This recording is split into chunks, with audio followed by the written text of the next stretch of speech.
Buongiorno, buongiorno a tutti, ancora vi invito a prendere posto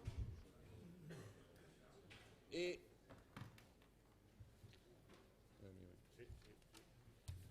a questo punto direi di iniziare questa conferenza regionale. Intanto mi presento, sono Antonio Boschetti, sono il direttore dell'Informatore Agrario, un settimanale che spero molti di voi conoscano, che da oltre 70 anni si occupa di agricoltura professionale, quindi di imprese, e quindi ringrazio la Regione per avermi invitato a coordinare i lavori questa mattina. La cosa ovviamente mi fa molto piacere e mi interessa moltissimo, perché qui si parla di agricoltura, di impresa e di economia, e come vi dicevo sono le materie di cui si occupa la nostra rivista, il nostro settimanale, che sta al fianco dell'impresa agricola.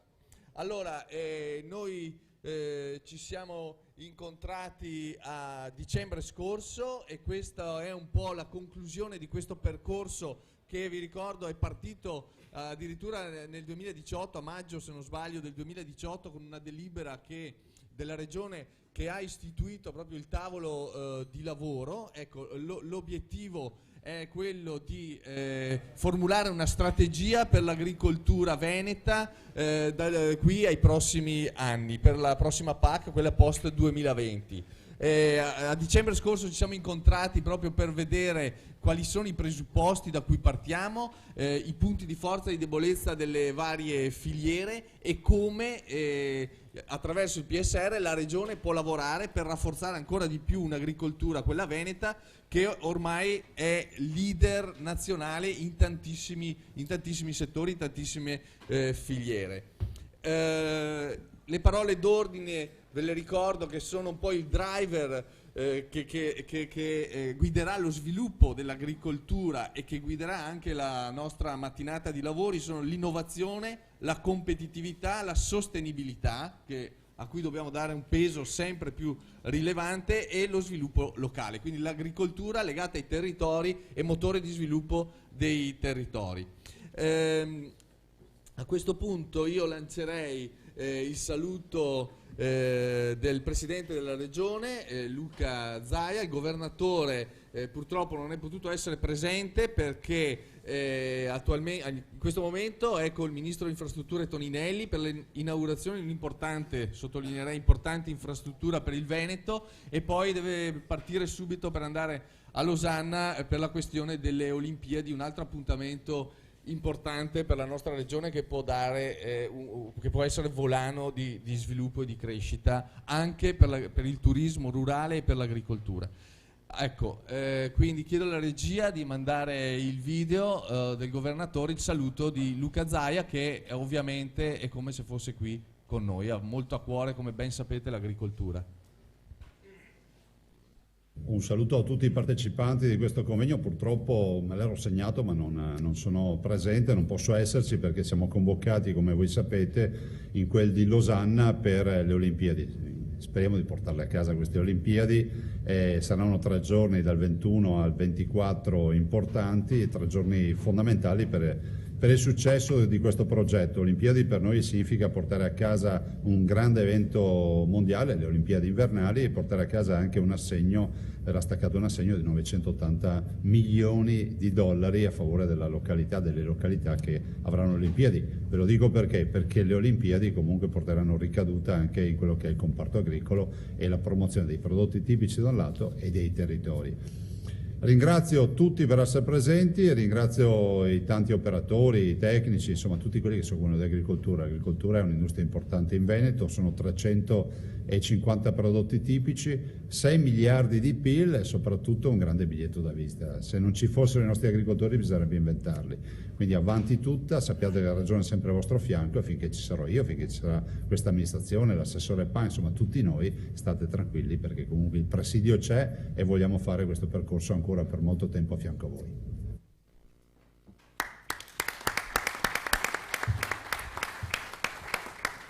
Allora, ringraziamo il Governatore per questo intervento che ci ha inviato, e a questo punto passerei la parola al Dottor Franco Contarin, autorità di gestione della Regione Veneto e membro del comitato organizzativo della conferenza. Dottor Contrani, la conferenza, lo ricordiamo, no, è un passaggio fondamentale per arrivare a capire quali sono i punti, diciamo, il grimaldelli, no, per smuovere, per garantire il futuro delle filiere agricole del nostro Veneto, della nostra regione. Ecco, quindi a lei il compito di illustrarci un po' il lavoro compiuto dalla conferenza e anche un po' una prima proiezione di quelle che sono state poi alcune conclusioni. Sì, buongiorno a tutti anche da parte mia e grazie dell'attenzione che riserverete alla presentazione che mi è stata affidata. Premetto una precisazione, appunto, io ho il compito di legare un po' il filo. Il dottor Boschetti ricordava l'evento formale di apertura di un'attività che era iniziata già da tempo, il 14 dicembre scorso. A me il compito di rappresentare ciò che è successo in questi mesi, in modo tale che le relazioni che seguiranno dopo, come da programma, vi consentano di soffermarvi nelle successive sui contenuti, sulle conclusioni.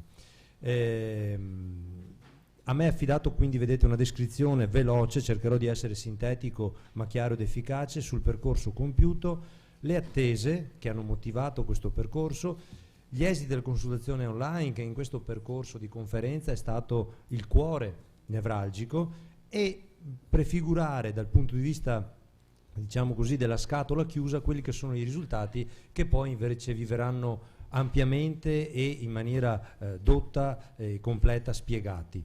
Da dove partiamo? Qual è il punto di partenza? Ovviamente la proposta, il boccino in mano l'aveva e l'ha lanciato la Giunta regionale, che con una delibera il 28 maggio del 2018 ha proposto questo percorso, una proposta, scusate, nella quale ha già delineato gli obiettivi da conseguire, l'ha articolato in fasi, ha definito un cronoprogramma di massima, ha indicato i temi e i documenti ai quali si doveva pervenire, definendo gli aspetti organizzativi e gestionali e prevedendo poi che il supporto individuato, il supporto di risorse umane e di cervello, definisse un progetto esecutivo. Vedete in basso nella diapositiva un riferimento che mi permetto di fare al fatto che questa delibera originaria, questo disegno originario, poi a fine dell'agosto del 2018 è stato ritoccato, perfezionato, e mi piace ricordarlo perché così ricordiamo anche un nostro validissimo collega, collaboratore e amico, credo, di tutti noi, che è Andrea Comacchio, che così prima di volare nell'empireo del Ministero, oggi rappresentato dal collega Blasi qui con noi, come dire, no, si è preso la briga di affinare e consegnarci una macchina che fosse appunto fino all'ultima virgola del progetto. Quindi un simpatico e caro ricordo del nostro collega Andrea Comacchio, che ci segue da lontano ma ci sta seguendo. Il percorso. Userò dei materiali che avete già in cartella, nella borsa che vi è stato dato avete 2 pubblicazioni nelle quali ritroverete alcuni di questi schemi, proprio perché possiate anche poi rifletterci con calma e ragionarci con calma e tenerli a futuro memoria e utilizzo. Dunque il percorso, dicevo, certo, maggio e novembre, ma in realtà i lavori preparatori non sono iniziati tra maggio e novembre, ma erano iniziati già prima. Già nel 2017 abbiamo cominciato a mettere, come dire, a fuoco con l'assessore Pan ciò che serviva mettere in campo.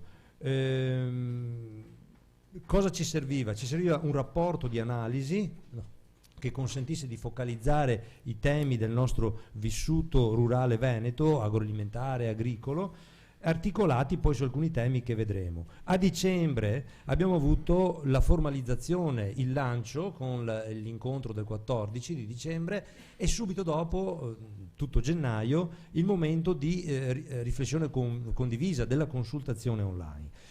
Tra febbraio e maggio cosa è successo? Il gruppo scientifico, il gruppo di coordinamento hanno preso in mano i contenuti scientifici già delineati e li hanno confrontati con gli esiti della conferenza, li hanno elaborati per arrivare poi a fare una sintesi che è quello che oggi condividiamo e che vi viene proposto. Ho citato delle strutture organizzative, diciamo così, dei gruppi di lavoro.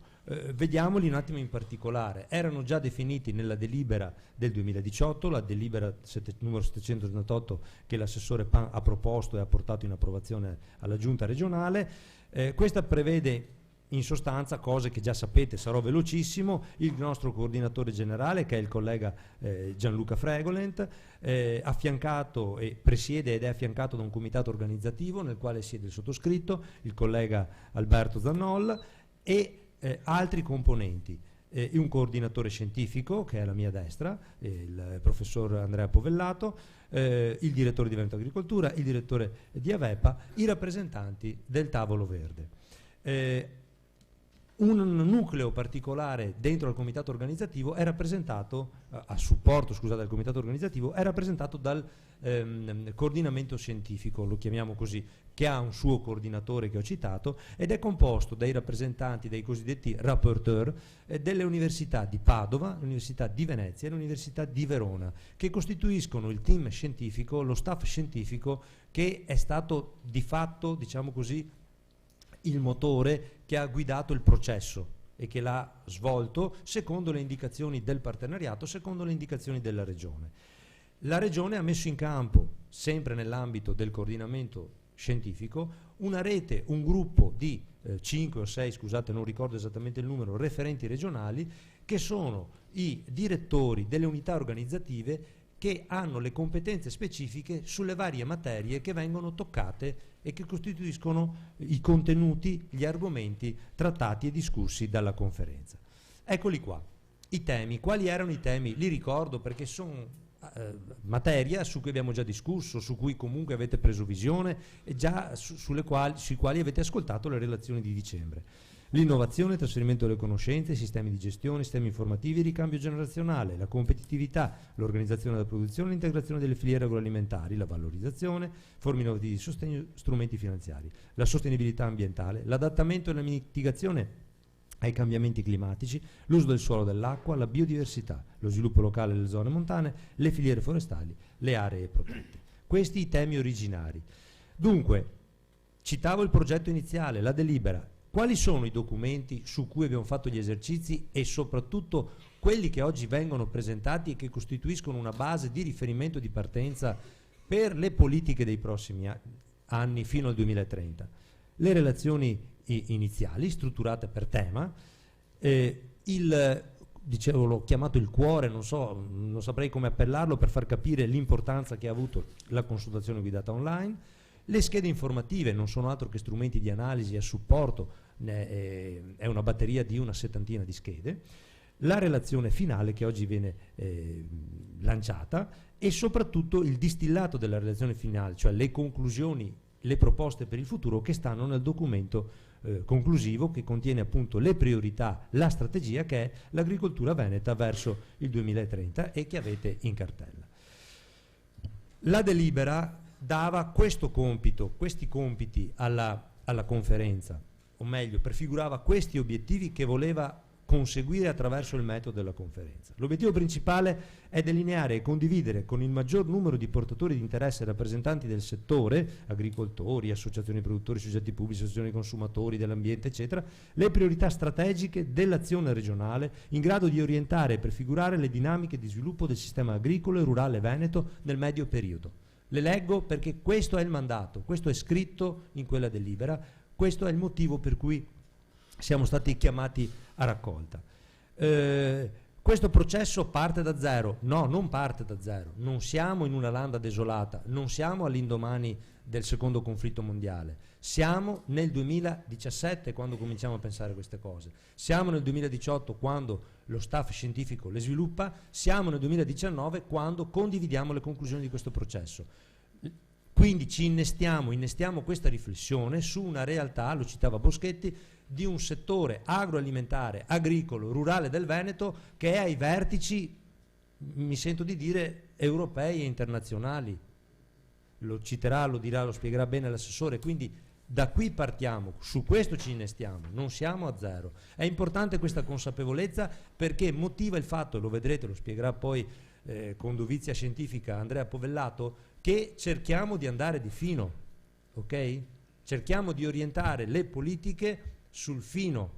I nostri concorrenti sono coloro che sono sulla frontiera dell'innovazione, sulla frontiera dello sviluppo. Vorrei essere chiaro su questo. Nel messaggio che mi è stato affidato mi è stato detto di chiarire questo.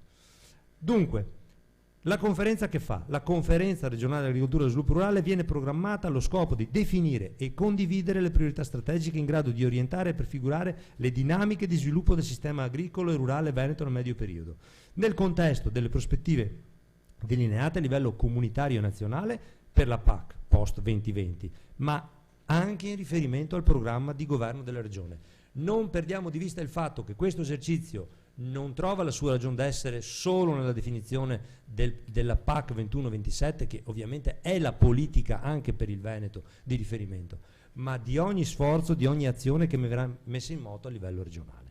Dunque vediamo cosa è successo. Se questo era il presupposto, vediamo un po' la cronaca.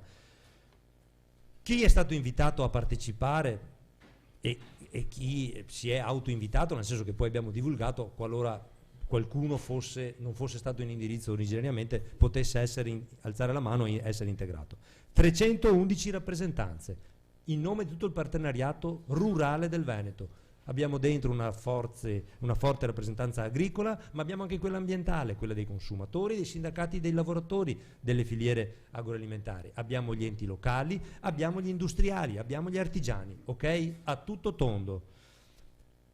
Il 14 dicembre 250 presenze in aula, 680 utenti collegati in streaming. Non sia di depressione il fatto che vedete qualche posto vuoto oggi. Sappiate che più dei presenti in sala sono quelli che sono collegati in streaming e che ci stanno seguendo anche oggi. La consultazione online, dicevo, un elemento centrale. Si è svolta a cavallo tra il 21 dicembre e il 31 gennaio, è stata impostata con estrema attenzione perché è il cuore, è stata organizzata perché da lì è venuto l'indirizzo del partenariato. Che numeri ha avuto? Numeri per noi importanti, numeri che anche il gruppo scientifico ci ha confermato sono rappresentativi e come tali sono stati trattati. 123 partecipanti, cioè 123 sigle che non individualmente ma collegialmente con le proprie regole di partecipazione democratica interna hanno compilato, hanno cliccato in quella consultazione dicendo preferisco questo a quest'altro. Di più, hanno espresso 82 osservazioni sui fabbisogni, hanno espresso 53 osservazioni sulle opzioni strategiche.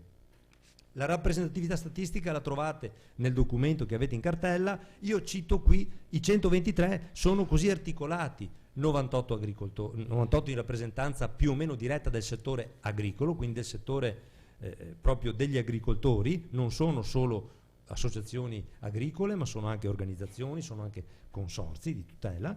17 per quanto riguarda l'area istituzionale, ho citato le istituzioni pubbliche coinvolte nel settore agricolo, 4 dell'area sociale, 4 dell'area ambientale. Attraverso metodo scientifico questi dati sono stati ponderati, hanno consentito di avere una rappresentazione che abbia significatività statistica. Nell'ambito della consultazione abbiamo chiesto al partenariato, a queste sigle, di esprimersi su 4 blocchi di argomenti. Le sfide che si pongono all'agricoltura e al settore forestale del Veneto in questi anni, alle zone rurali in questi anni, quali sono gli strumenti che vengono percepiti come più efficaci, incisivi dai vari punti di vista ovviamente, una pesatura e una conferma o una smentita di una rosa di fabbisogni che vi è stata proposta, di 32 fabbisogni, e la creazione di un gradiente temporale e di importanza delle 43 opzioni strategiche che sono state preventivamente prefigurate, definite dal team scientifico. Dal punto di vista delle sfide, rappresento velocemente i dati che sono emersi dalla consultazione, perché questi poi hanno influito le scelte a cui si arriva oggi. Allora, quali sono le sfide più importanti? Ecco, qui a me mi piace sottolineare di questa torta che vedete a 6 spicchi, che sono le 6 sfide, che il 26% di noi, il 24% di noi, il 22% di noi, ok, ha ritenuto e ha indicato come le maggiori, le più importanti, le ineludibili da affrontare sin da subito, cosa? Pressione sull'ambiente e sulle risorse naturali. Cambiamento climatico ambivalente, no? È un Giano bifronte, mi devo adattare, devo essere resiliente, ma devo anche ridurre l'effetto delle sulle cause che determinano il cambiamento climatico e la sua esasperazione. Terzo, equo tenore di vita per gli agricoltori. Okay? 3 slogan di sintesi, 3 sfide sintetiche, ma che dicono verso dove dobbiamo andare, verso dove dobbiamo finalizzare le possibili migliori opzioni strategiche. Gli strumenti, no? Secondo punto su cui ci siamo espressi. Quali sono gli strumenti più adeguati per affrontarle queste sfide? Un elenco, lo vedete, una dozzina di strumenti. Qui proprio la sintesi dei risultati di come potevamo scegliere, non ricordo se 3 o 4 non potevamo scegliere. Bene, attenzione perché le idee sono chiare qui, chiarissime. Sostegno alle azioni a favore dello sviluppo rurale, dell'ambiente e del clima è al top del gradiente di importanza di ciò che riteniamo efficace. Secondo, sostegno agli investimenti di sviluppo rurale, va bene, un'accezione, destinati a cosa? Teste, uomini e innovazione, il materiale, ok? Bene? Questi staccano, vedete, di una, come dire, doppia cifra rispetto agli altri. Quindi è evidente che qui c'è il punto, il cuore degli strumenti da usare. Passiamo, fabbisogni, ok, siamo al terzo gruppo di argomenti. Qui la cosa è interessantissima. Allora no, qui vedete scritto importante, molto importante, di massima importanza. Ma perché? Non è che ci siamo bevuti, quando abbiamo parlato col team scientifico, ci siamo un po' bevuti un grappino di più. No, il tema è questo.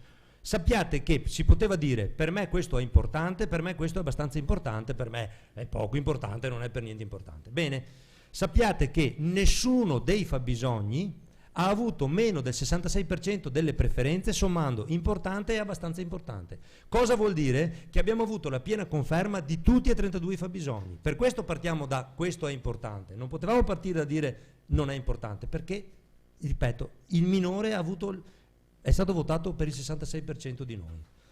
E li abbiamo divisi in 3 gruppi, non sto qua a tediarvi, vi faccio solo un esempio. La massima importanza dov'è? Eccola qua. Ne vedete, sono 8.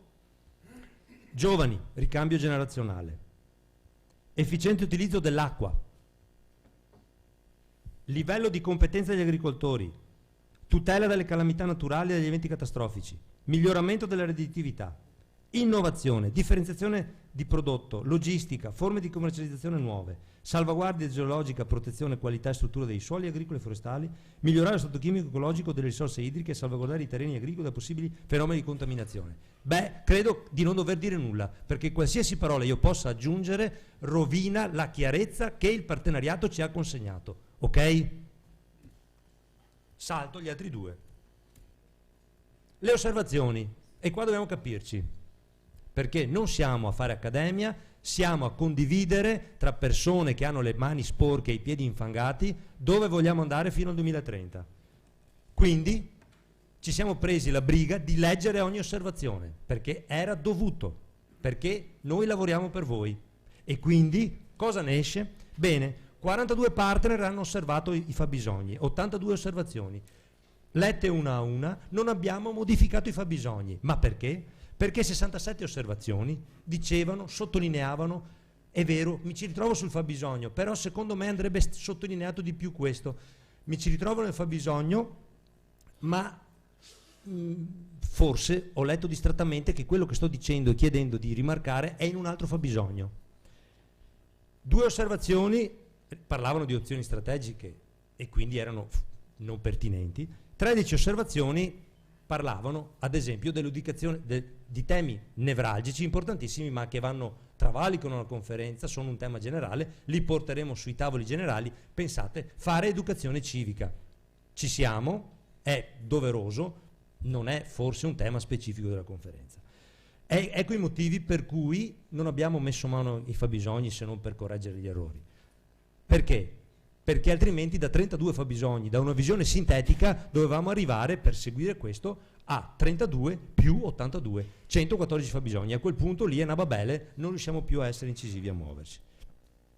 Altro punto, gruppo di contenuti, mi avvio alla conclusione, le 43 opzioni strategiche proposte. Le abbiamo classificate nelle 5 aree tematiche per riuscire a a dominarle meglio, a proporle meglio. L'innovazione con 9 opzioni, la competitività con 10 opzioni, lo sviluppo locale con 6 opzioni, le foreste con 9 opzioni, la sostenibilità con 9 opzioni. Ebbene, eccolo qua. Chiarezza di idee. Io non sto qua a tediarvi con la lettura di questa slide. Sappiate che qui vedete le prime 10 opzioni pesate, andando a leggere il fatto che per noi, per taluni di noi, alcune sono più importanti nell'immediato e le abbiamo votate in più del 40%, altre sono più importanti nel medio termine. Comunque poi ci aiuterà Andrea Povellato a capire che in realtà stiamo parlando di aspetti che sia tanto nell'immediato quanto nel medio periodo sono ineludibili. Questi sono gli esiti, lo leggete meglio nel documento che avete in cartellina. Dicevo, abbiamo avuto osservazioni anche da 33 partner sulle opzioni strategiche, erano 53, alcune sono ridondanti, ripetitive anche in questo caso. Vado veloce per avviarmi a conclusione. Perché? Perché il punto viene dopo, quando parla Gianluca Fregoland, quando parla Andrea Povellato, e cioè, ma tutto sto pistolotto che vi ho mostrato è servito o non è servito? Bene, adesso fate un atto di fede, io vi dico che è servito. Perché? Perché la preferenza espressa del partenariato ai fabbisogni e alle opzioni strategiche, ritenuti maggiormente rispondenti alle esigenze del settore primario dell'area rurale del Veneto, è stata utilizzata per ponderare le indicazioni degli esperti, atto di umiltà. Qui i professori si sono messi al nostro livello, non abbiamo avuto bisogno di chiederglielo, ma hanno detto: verifichiamo se le nostre elucubrazioni, le nostre prospezioni hanno senso, sono dentro la realtà, o configuriamole affinché siano dentro la realtà, basate su scenari scientifici, ovviamente, di livello internazionale, e sull'analisi di punti di forza, debolezza, opportunità e minacce, e tutto questo finalizzato a selezionare le opzioni strategiche caratterizzanti le priorità regionali. Ok? E chiudo, ovviamente, dicendovi che tutto questo che io ho cercato di presentarvi in maniera sintetica, spero chiara e non confusa, lo trovate nel documento che avete in cartelletta e sul quale sicuramente trovate anche ulteriori, più fini ragionamenti e comunicazioni. Detto questo, concludo l'intervento e passo la parola a Antonio perché prosegua.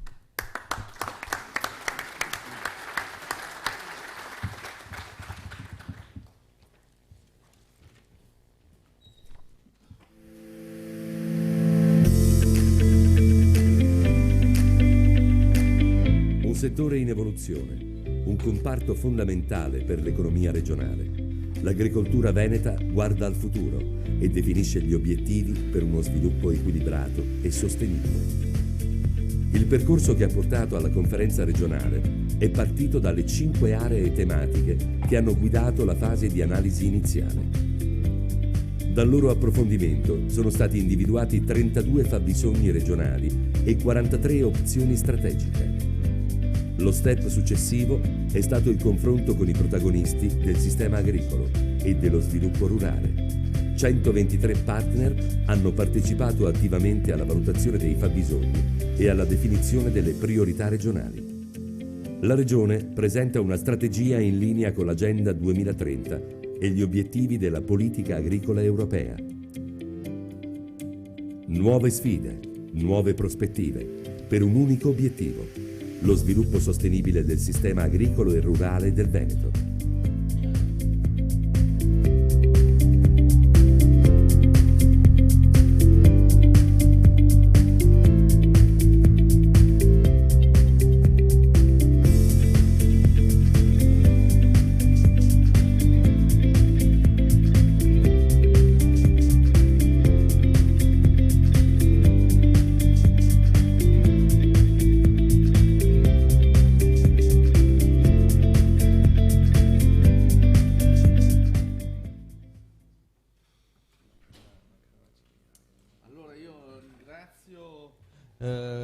Franco Contarini e ovviamente questo video che ha richiamato alcuni dei concetti.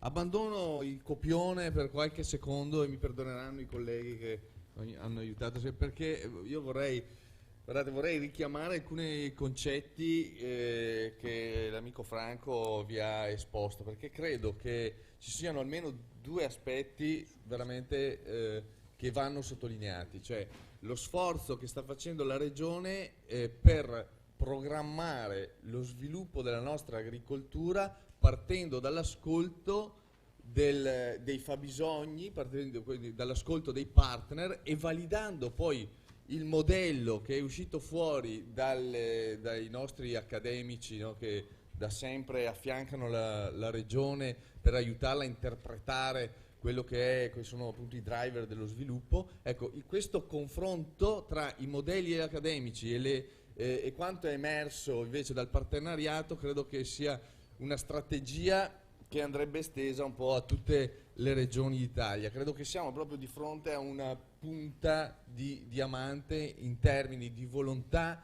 proprio di mettersi al servizio dell'economia, dell'impresa, del territorio e dell'impresa agricola. E tra le priorità avete visto l'ambiente e il capitale umano sono decisamente quelle che sembrano essere gli aspetti più importanti. Ecco, credo che, guardate, io insomma giro un po' tutta l'Italia, vedo un po' tutte le regioni, che devo dire, sono perle preziose, ecco.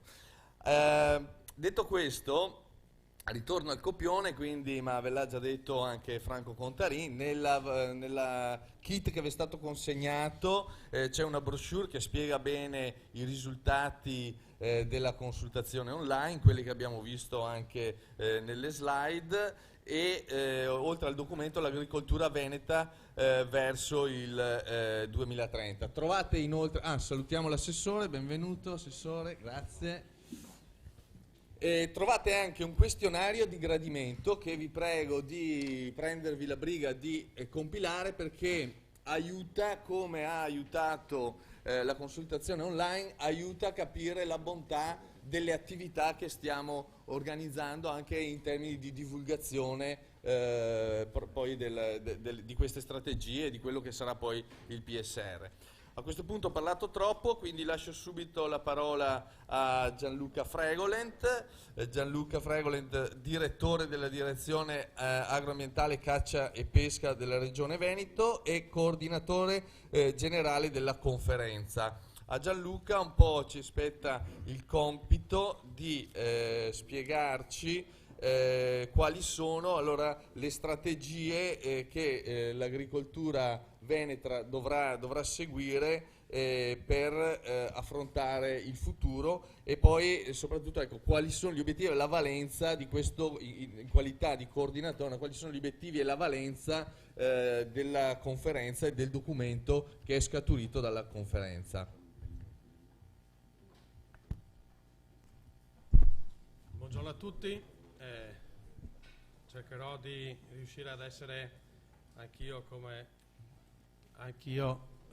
collega Contarin efficace nella presentazione e dare la sostanza di quello che è il lavoro che ci ha coinvolti, perché ripeto ci ha coinvolti, perché quelle che oggi andremo a vedere sono sì gli indirizzi, le priorità strategiche del settore agricoltura, che sono state pesate grazie al vostro intervento e grazie al vostro apporto di analisi, e questo naturalmente poi ci servirà, come poi vedremo, perché i passaggi da fare prima di arrivare alla definizione del nuovo budget e degli indirizzi c'è molto ancora cammino da fare. Come visto, parlando di cammino, lo abbiamo esemplificato in questa slide, dove oggi siamo a presentare quello che è il documento del Veneto per le priorità del settore agricolo per il 2030. Questo poi andrà quindi a definire, senza riprendere ad ogni incontro, ritornare a ridiscutere quelli che sono gli elementi che sono già stati valutati e pesati, per consentire di essere più efficace nella definizione delle politiche regionali e settoriali, e soprattutto per essere pronti con quella che è la posizione concordata con il partenariato con gli stakeholder del Veneto a livello nazionale. Per descrivere questo ci siamo dati un indice su cui adesso cercherò di dare degli spunti che hanno poi determinato quella che è, almeno per la parte generale, poi per la parte di dettaglio e tecnica mi supporterà il professor Povellato. Siamo partiti, era necessario, come ogni analisi ormai i modelli delle procedure sono consolidati, un'analisi dei punti di forza e i punti di debolezza, perché su questo si deve basare quella che è poi l'analisi su dove andare sostanzialmente ad incidere per ottenere quello che è un miglioramento della competitività e della sostenibilità del sistema in cui operiamo. Questo è stato reso possibile grazie all'intervento del coordinatore scientifico del professor Povellato, che ringrazio fin d'ora assieme a tutti gli altri colleghi e ricercatori e professori che hanno contribuito alla realizzazione di questo documento. Era questa la slide, perché io la vedo prima e la vedo dopo. Quindi un'analisi SWOT dove, ripeto, Franco ha già definito e ha già individuato quelli che sono in alcune slide gli elenchi degli elementi che rappresentano le opportunità, le minacce, piuttosto che i punti di debolezza e i punti di forza. Questi sono serviti per andare ad individuare quelli che erano i fabbisogni, 32 fabbisogni, e quelli sono stati rappresentati al partenariato e sono stati sostanzialmente valutati, pesati, criticati e alla fine dell'analisi preliminare comunque abbiamo ritenuto che quelli che erano stati individuati inizialmente fossero anche quelli che dovessero essere mantenuti per non andare a indirizzare diciamo senza un filo logico quella che era la strategia ragionale. Sicuramente i temi che rappresentano, li ha già in apertura di mattinata, li ha già rappresentati il direttore Boschetti, riguardano l'innovazione, la sostenibilità ambientale, lo sviluppo locale e l'incremento del reddito agricolo. Questo però non può, la strategia della Regione Veneto non può non tenere in considerazione quelle che sono le sfide a livello europeo, che sono qui indicate e rappresentate, perché naturalmente quello che sarà le risorse, la nuova PAC, che è già in fase di progetto esecutivo, anche se adesso poi dopo il dottor Blasi ci dirà lo stato dei lavori e se questi proseguiranno o verranno rimessi in discussione dal nuovo Parlamento europeo. Non possiamo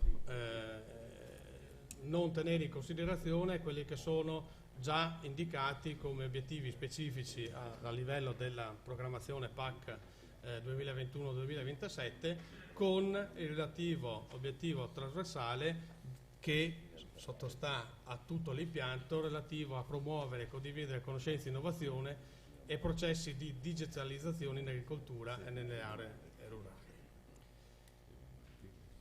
Dobbiamo ragionevolmente, visto che il contesto di mercato poi anche non è solo europeo ma è anche mondiale, richiamare quelli che sono i contesti e i ragionamenti mondiali, e che bene o male richiamano quelle che sono le priorità, anche se con pesature diverse,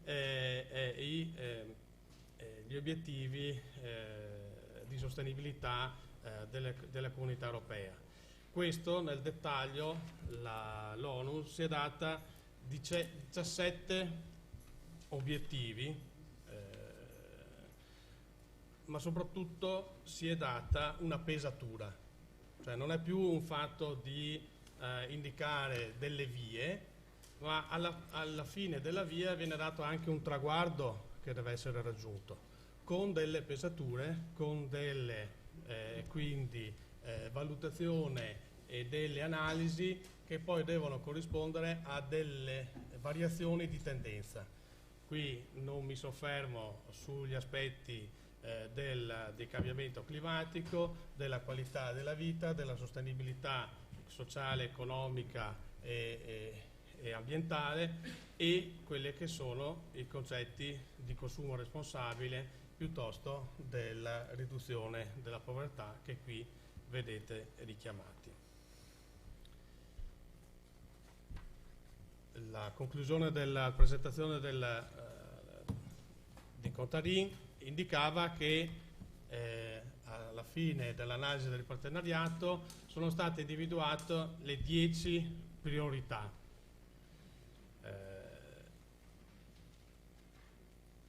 Gli obiettivi, come abbiamo visto, che sono richiamati dai documenti ONU, dalla strategia europea e dalle nostre priorità regionali e della PAC, per essere raggiunti e soprattutto per definire quegli obiettivi numerici, indici che sono stati indicati, non possiamo più ragionare con un approccio puntiforme.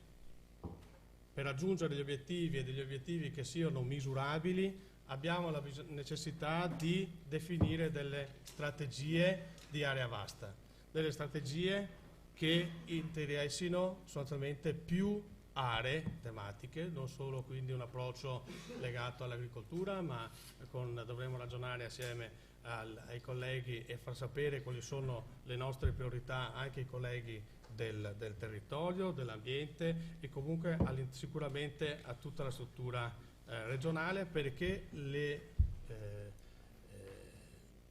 variazioni e la misurazione, soprattutto se parliamo di ambiti ambientali, necessitano di azioni su area vasta. Quindi noi ci siamo dati, nel contesto della bioeconomia regionale, abbiamo individuato 10 priorità per una strategia regionale, che è emersa da un'analisi dei fabbisogni, dall'analisi dei punti di forza, dei punti di debolezza e quindi l'individuazione per la rilevanza da dare alle diverse opzioni. Qui mi sono un po' impappinato, perdonatevi, ma alla fine il concetto che abbiamo raggiunto è questo. 4 parole chiave. Non possiamo, abbiamo detto che se avessimo preso in considerazione tutti i fabbisogni indicati dal partenariato, oltre che dalla parte scientifica, avremmo avuto più di 100 fabbisogni da approfondire, da gestire. Da questi abbiamo fatto la pesatura, abbiamo fatto un'analisi, abbiamo fatto un confronto. A livello di attenzione prioritaria, che significa che non è che vengono trascurati gli altri aspetti, ma come politica regionale noi ci concentreremo su queste parole chiavi: impresa e territorio, multifunzionalità, sviluppo delle aree rurali, economia circolare. Il tutto, per funzionare, però, ha bisogno di essere appoggiato su una struttura integrata delle conoscenze e dell'innovazione. E questo naturalmente deve essere messo in un sistema di circuitazione delle conoscenze ed è questo l'ulteriore sforzo su cui dovremo investire per trasformare da documento di indirizzo a realtà nella prossima programmazione. Come detto, il documento strategico regionale 2030 non è una tappa conclusiva, ma è una tappa intermedia che ci sarà utile per andare a definire quelle che sono le politiche settoriali regionali e quelle che sono la rappresentazione delle posizioni regionali e del Veneto nell'ambito dei tavoli nazionali. Oggi abbiamo qui presente il dottor Blasi e nell'ambito dei tavoli che sono già stati istituiti e per i quali chiediamo che abbiamo già anche su un documento di indirizzo ieri della CPA che sollecitavamo che questi tavoli inizino, vengano convocati e inizino a lavorare, perché c'è la necessità di confrontarsi, perché le aspettative del territorio veneto, che è sicuramente trainante del sistema agricolo nazionale, ha bisogno di indicazioni, ha bisogno di risposte, ha bisogno di risorse, e noi, per riuscire a essere al tavolo ed avere una posizione propositiva e di supporto a quelle che saranno le politiche che verranno indicate a livello nazionale, ci siamo dati da fare definendo quelle che sono le nostre priorità e che nelle occasioni che ci verranno concesse sapremo sicuramente rappresentare e sapremo sostanzialmente far sì che queste ci portino i risultati attesi. Pertanto questa era l'indicazione la sintesi di quello che era il lavoro emerso. Il lavoro ci lascia queste 4 indicazioni puntuali su cui lavoreremo, con anche gli stimoli però che dovrà esserci un'attività coordinata, integrata. Senza questa azione coesa non si riusciranno ad affrontare in maniera efficace quelle che sono le sfide che il mondo ci propone oggi. Grazie e buon lavoro.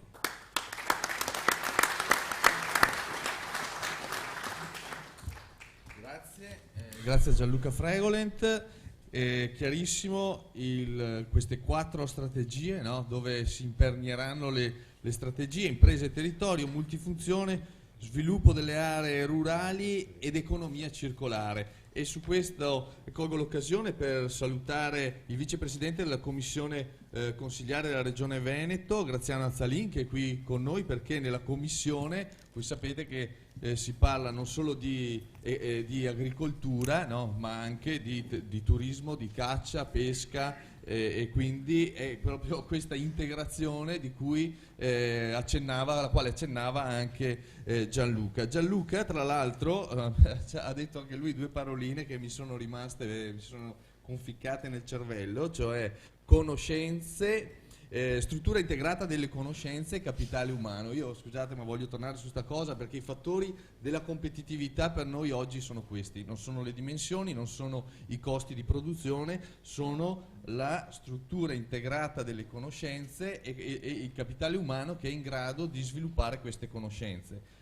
E devo dire che anche questa conferenza è frutto di questo ragionamento, tant'è che abbiamo qui adesso il prossimo intervento di Andrea Povellato del Centro di Ricerca Politica e Bioeconomia, il CREA, e che è anche il coordinatore scientifico della conferenza. Perché vi dico che è lo stesso ragionamento? Perché anche qui la Regione ha messo in fila, no, in maniera integrata le conoscenze, perché ai lavori di studio che sono stati fatti hanno partecipato tutte le università venete: Padova, Venezia e Verona.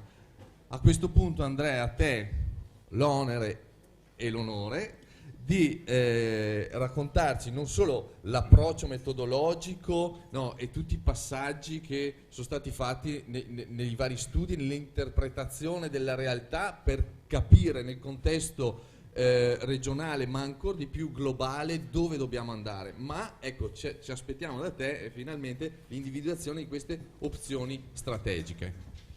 Grazie Antonio, buongiorno a tutte e a tutti. Permettetemi di ringraziare la Regione del Veneto che ha così dato l'incarico a questo gruppo di ricerca di svolgere questa attività. Nel gruppo di ricerca qui cito solo i nomi dei rapporteur: il professor Trestini, il professor Perali dell'Università di Padova, il professor Perali dell'Università di Verona, il professor Giupponi dell'Università di Venezia. Però il gruppo di lavoro era decisamente più ampio e il mio ringraziamento a tutti quanti per il contributo è importante. E ultimo ma non meno importante, anche un ringraziamento ai 2 colleghi CREA, Barbara Bimbatti e Davide Longhitano, che mi hanno supportato e soprattutto sopportato pazientemente nelle fasi più concitate del lavoro. Vediamo un pochettino, tanto bisogna capire come funziona, eccolo qua. Due parole brevissime sull'approccio della conferenza, perché solo per citare, dal punto di vista scientifico comunque è una sfida, è stata una sfida, perché in genere il ricercatore analizza, prende i dati, scrive i suoi articoli, le sue cose. Qui invece c'era un qualcosa di più, c'è stato il tentativo, che spero sia andato a buon fine, di entrare in dialogo con l'operatore pubblico, la regione in questo caso, con la società, in questo caso il partenariato, per cercare di definire assieme delle strategie che traguardano il settore primario, l'agricoltura, le foreste e le aree rurali al 2030. Quindi un compito non semplice rispetto a quello che è, come dire, la normale attività che svolge un ricercatore quando si trova a analizzare un pochettino il sistema agricolo e rurale e poi a tirarne le conclusioni. Ricordo brevemente le 5 aree tematiche da cui è partito tutto il lavoro, citando solo una cosa che mi preme sottolineare perché sta un po' attorno a tutto il lavoro.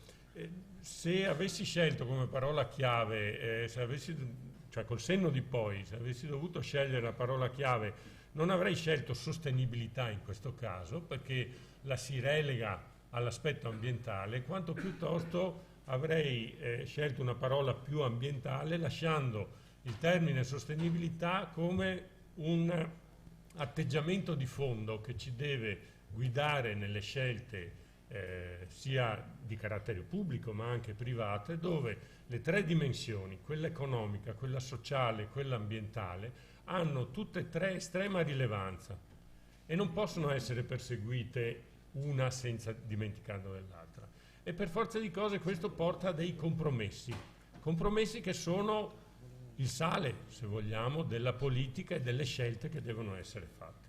Quindi compromessi che portino a trovare delle strategie, in questo caso, perché stiamo parlando di strategia, che siano convincenti, quindi che generino consapevolezza nella società, no? In tutti gli stakeholder, negli attori che stanno intorno al sistema agricolo e rurale, e che siano efficaci, cioè che siano in grado veramente di risolvere i problemi.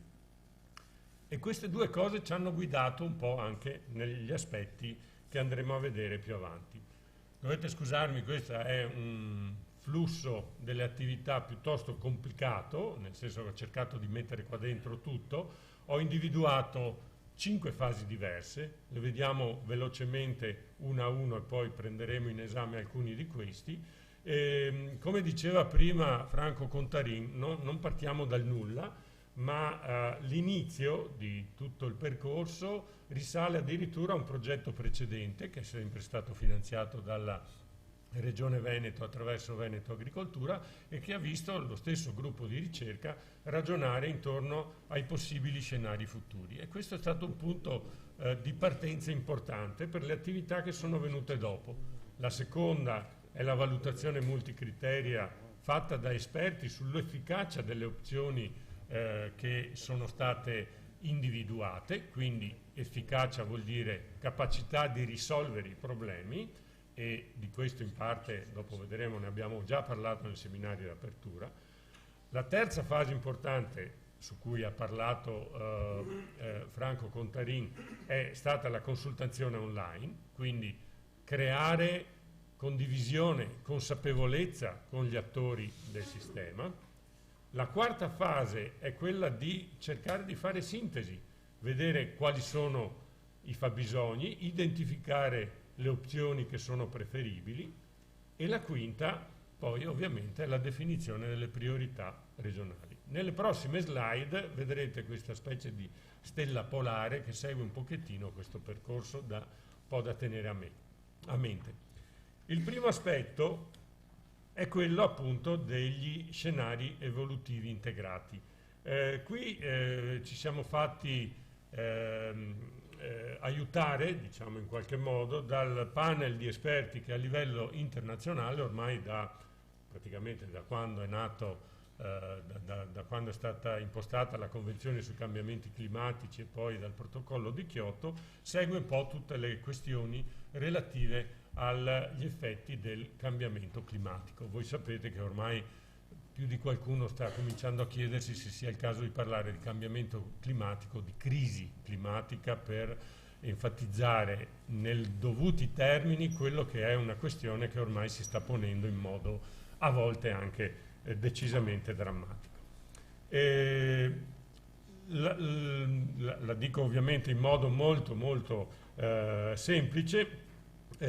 Parlare di strategie significa dover tener conto di condizioni esterne, anche globali, che sono mutevoli nel tempo, e non è detto che siamo in grado di avere certezza su quale sarà l'esito futuro di determinati scenari, e quindi utilizzando appunto questi risultati di questo panel di esperti internazionali abbiamo sfruttato le conoscenze di questo panel, sviluppate in possibili scenari futuri di cambiamento, che vanno da un mondo sempre più sostenibile, lo vedete come il mondo a forma di cuore del primo scenario, fino a un mondo frammentato, il terzo, che magari fino a qualche anno fa uno poteva anche pensare che sarebbe stato ben poco plausibile, invece ci ritroviamo a doverci fare i conti. Questo è il futuro e ognuno di questi mondi è plausibile, e proprio per questo una strategia all'interno della regione Veneto non può non tener conto di come questo cambia nel tempo. Passiamo alla seconda fase, ma molto velocemente, perché l'avevamo già parlato durante durante il seminario di apertura, dove è stata presentata praticamente la consultazione. Abbiamo utilizzato dei criteri di valutazione che, se voi li andate a vedere, non sono altro che gli obiettivi identificati a livello della nuova riforma della PAC. Può darsi che cambino a seconda del nuovo Parlamento europeo, però l'impressione generale, dopo il dottor Blasi ci dirà qualcosa, è che ormai la via sia stata tracciata.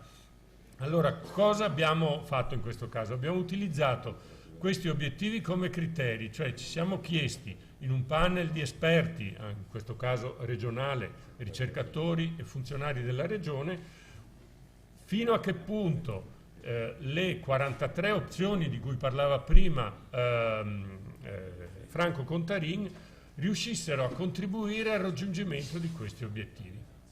Questo è stato importante perché ci ha permesso di legare, diciamo in qualche modo, il lavoro che abbiamo fatto di definire una strategia regionale con un'altra attività che non è la stessa cosa, ci tengo a sottolinearlo, che è la stesura del piano strategico nazionale. Il lavoro della conferenza, l'avevamo già detto e lo ribadisco qui, nel seminario di apertura, non è il piano strategico nazionale e non è tantomeno il nuovo piano di sviluppo rurale, ammesso che si chiamerà così. No, questo che si vuole prefigurare è una sorta di programmazione strategica, va addirittura al 2030, la nuova riforma della PAC dovrebbe fermarsi al 2027. Quindi l'ambizione della regione, che secondo noi era un'ambizione fondata, è quello di provare a guardare avanti seguendo un po' quelle che sono le linee di sviluppo esterne e le caratterizzazioni del sistema agricolo veneto. Quindi venendo a noi, qua salto il discorso, abbiamo avuto la consultazione online, non mi trattengo oltre, sono state consultate 43 opzioni strategiche e 32 fabbisogni. Tutte queste opzioni strategiche sono valide e sono da perseguire. Il problema qual è? Come si possono scegliere all'interno di queste 43 opzioni strategiche e altrettanti fabbisogni le priorità. E qui ritorniamo al discorso che facevamo all'inizio. Qual è la soluzione di compromesso che dobbiamo trovare nel momento in cui non possiamo dire sì a tutte le esigenze, peraltro ragionevoli, del territorio, tenendo conto appunto sia dell'efficacia nel risolvere le soluzioni di queste opzioni strategiche, sia di quelli che sono gli orientamenti del partenariato. E qui veniamo, quindi salto il discorso della consultazione di cui avete già avuto notizia, un po' alla prima fase. Io spero che il percorso che ho creato con delle figure ci permetta di vedere un pochettino come funziona il discorso. Allora abbiamo la valutazione delle opzioni da parte degli esperti, quindi l'efficacia, la capacità di risolvere problemi, e la consultazione del partenariato, ovvero la preferenza che gli attori, gli stakeholder danno alle varie opzioni. Unire queste è significato ovviamente fare delle scelte. Io vi ricordo che nella consultazione, ne aveva accennato anche prima Franco, abbiamo scelto deliberatamente di chiedere al partenariato quali erano tra le 9 opzioni le 3 più importanti, tra le 6 opzioni le 2 più importanti. Questo è un esercizio di scelta, che immagino che debba fare ogni giorno un politico che si trova a dover scegliere tra le diverse opzioni. Allora, in questo caso ci siamo mossi nello stesso modo. Abbiamo selezionato dalle 43 alcune opzioni che sono più efficaci, abbiamo selezionato anche quelle che avevano una percentuale di rispondenti più alte rispetto a altri.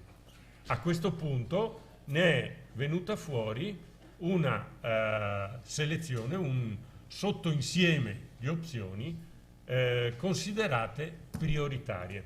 Se voi vedete l'insieme di tutte le opzioni, quale trovate tutte 43, io mi scuso ma sono veramente scritte in piccolo, ma le ritrovate paro paro sul documento Agricoltura 2030, a proposito, postilla fondamentale, documento 2030 sono, mi pare, una 60ina di pagine. Sono già tante, perché volevamo dare un documento agile da leggere. Da lunedì sarà disponibile nel portale Piave anche la relazione finale, 200 pagine o non so quante, dove ognuno penso che possa trovare adeguata risposta ai propri interrogativi, alle proprie domande, ma come hanno fatto ad arrivare qua. Quindi questo è un condensato del condensato. Allora, voi vedete qua che ci sono 2 assi, la preferenza del partenariato e l'efficacia, valutata dagli esperti. In tutti e 2 i casi abbiamo preferenza elevata media, preferenza elevata e media anche in termini di efficacia media elevata. Queste sono le 19 opzioni prioritarie. Le vedete un po' meglio in questa slide. Trovate che qui abbiamo, per ogni area tematica ce ne sono, le trovate con il codice iniziale, no? 6 per quanto riguarda l'innovazione e tutti gli aspetti legati appunto al capitale umano, 5 legati alla competitività, altre 4 sono per la sostenibilità, per gli aspetti ambientali, 2 per quanto riguarda l'aspetto dello sviluppo locale e altre 2 per le foreste. Non c'è una graduatoria di importanza, il fatto che ce ne siano 2 per le foreste significa che pesa meno delle 6 per l'innovazione, è semplicemente che l'incrocio tra efficacia e preferenza ha dato luogo a queste. E ripeto, come sottolineava prima anche Contarin e Fregolent, non è che queste siano le opzioni, le altre non servono. Queste hanno una priorità in più rispetto alle altre.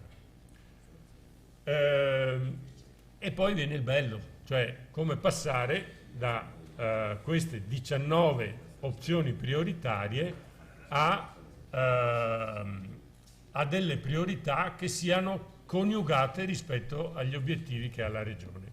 E in questo devo dire la verità che anche su, se volete, sollecitazione della Regione, ma ha ragione perché deve andare preparata, ai tavoli di discussione a Roma, dove a Roma si discute del prossimo programma, del prossimo piano strategico nazionale. Abbiamo cercato di articolare le 19 opzioni secondo i 10 obiettivi della PAC.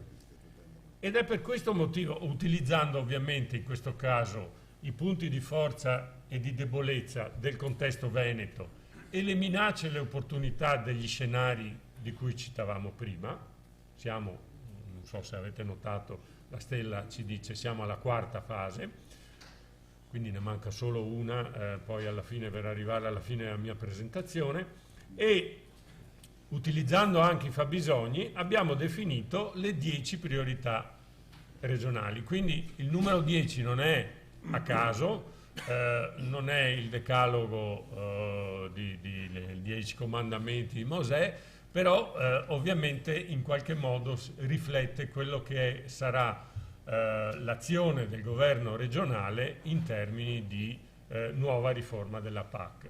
Quello che ci auguriamo anche come gruppo di ricerca è che però questa strategia funzioni anche non solo per la politica agricola comune, ma anche per tutta l'azione che la Regione fa per quanto riguarda il settore primario, quindi agricoltura, foreste, aree rurali, nei confronti di tutto il resto dell'azione del governo regionale. Qui adesso arriva una parte, io spero che non sia troppo tediosa, ma giustamente con Franco Gianluca dicevano dobbiamo presentare le 10 priorità per come sono state formulate. Ovviamente poi le trovate e mi auguro che abbiate la pazienza di leggere il capitolo 5 che tratta di queste una alla volta. Mi sono fatto aiutare da qualche numero per far capire di cosa stiamo parlando, cioè da che punto di vista dobbiamo muoverci. Questo è un grafico che non credo che sia tanto complicato, ma che a me dice parecchio su come bisogna approcciare, non ci sono qua indici di efficienza, ma di come devono essere approcciati i problemi a seconda dei punti di vista. E di nuovo qua ritorna la sostenibilità che, ripeto, non è ambientale, o comunque non è solo ambientale, ma ha 3 dimensioni. Proviamo a prendere la prima dimensione, quella sociale, la colonna gialla. Quelle sono il numero di aziende, questi sono dati Eurostat del 2016, l'Istat non è ancora stato in grado di produrre questi dati, ma sono riuscito a trovarli lì.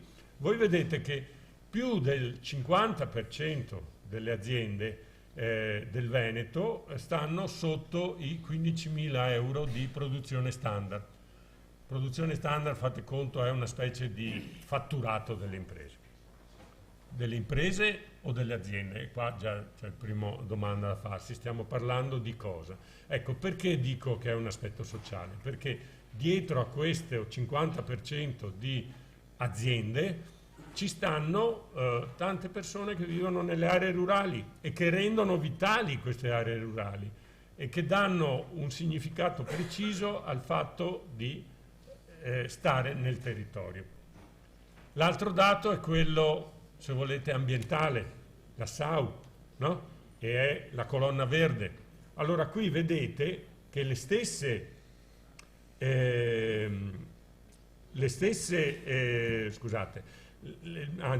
oltre cioè meno del 25, le aziende con meno di 25.000 euro, quindi cominciamo già a avere una dimensione discreta, hanno meno del 10% della SAU. Quindi da questo punto di vista sappiamo che la responsabilità maggiore, se vogliamo che l'indicatore SAU sia un indicatore ambientale, sta nelle aziende, e a questo punto aziende imprese, che hanno oltre 25.000 euro di produzione di fatturato. Ultimo ma non meno importante ovviamente l'aspetto economico, la colonna blu. E allora voi vedete che le aziende che hanno più di 500.000 euro di fatturato portano a casa il 50% del fatturato. Questo è un po' l'aspetto che è importante segnalare, e l'azione del governo regionale deve far conto di questo. Qua non sono indici di efficienza e su questo non c'è scritto che uno è meglio dell'altro, però se si vogliono affrontare le tre dimensioni che dicevo prima, vanno affrontate in modo diverso, e con questo ho già fatto passare anche troppi minuti.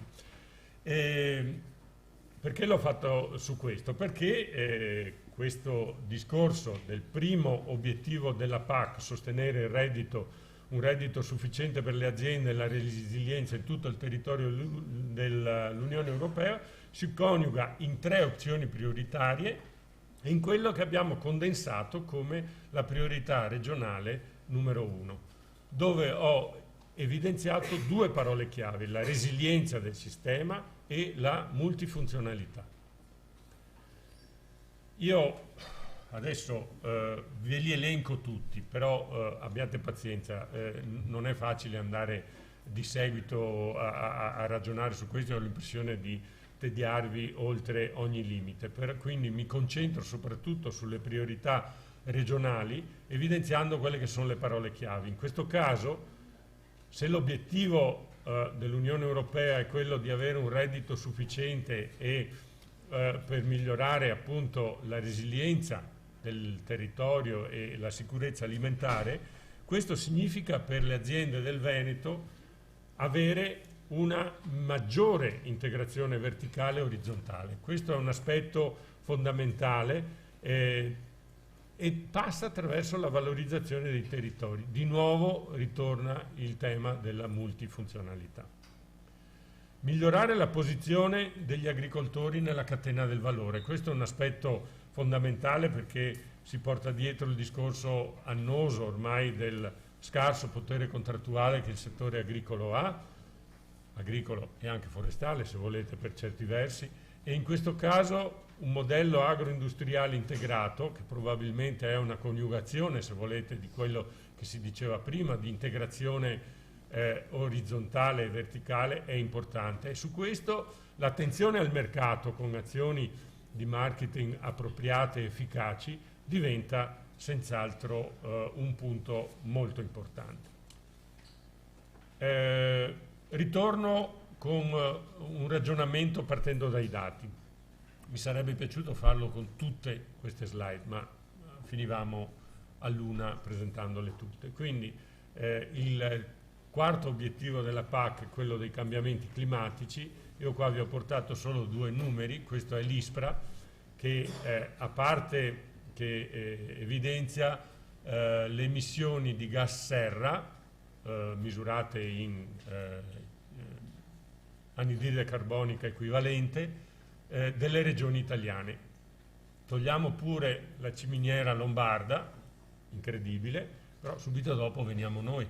Quindi è presumibile che nel futuro, attenzione che al 2050 tutte le stime portano a dire che augurabilmente le emissioni di CO2 di gas serra diminuiranno, ma quello che rimane meno comprimibile è proprio il settore primario, anzi il settore agricolo, che invece dal punto di vista forestale il contributo può essere molto importante. Ecco che quindi immagino che al Veneto verrà richiesto uno sforzo aggiuntivo in questo senso.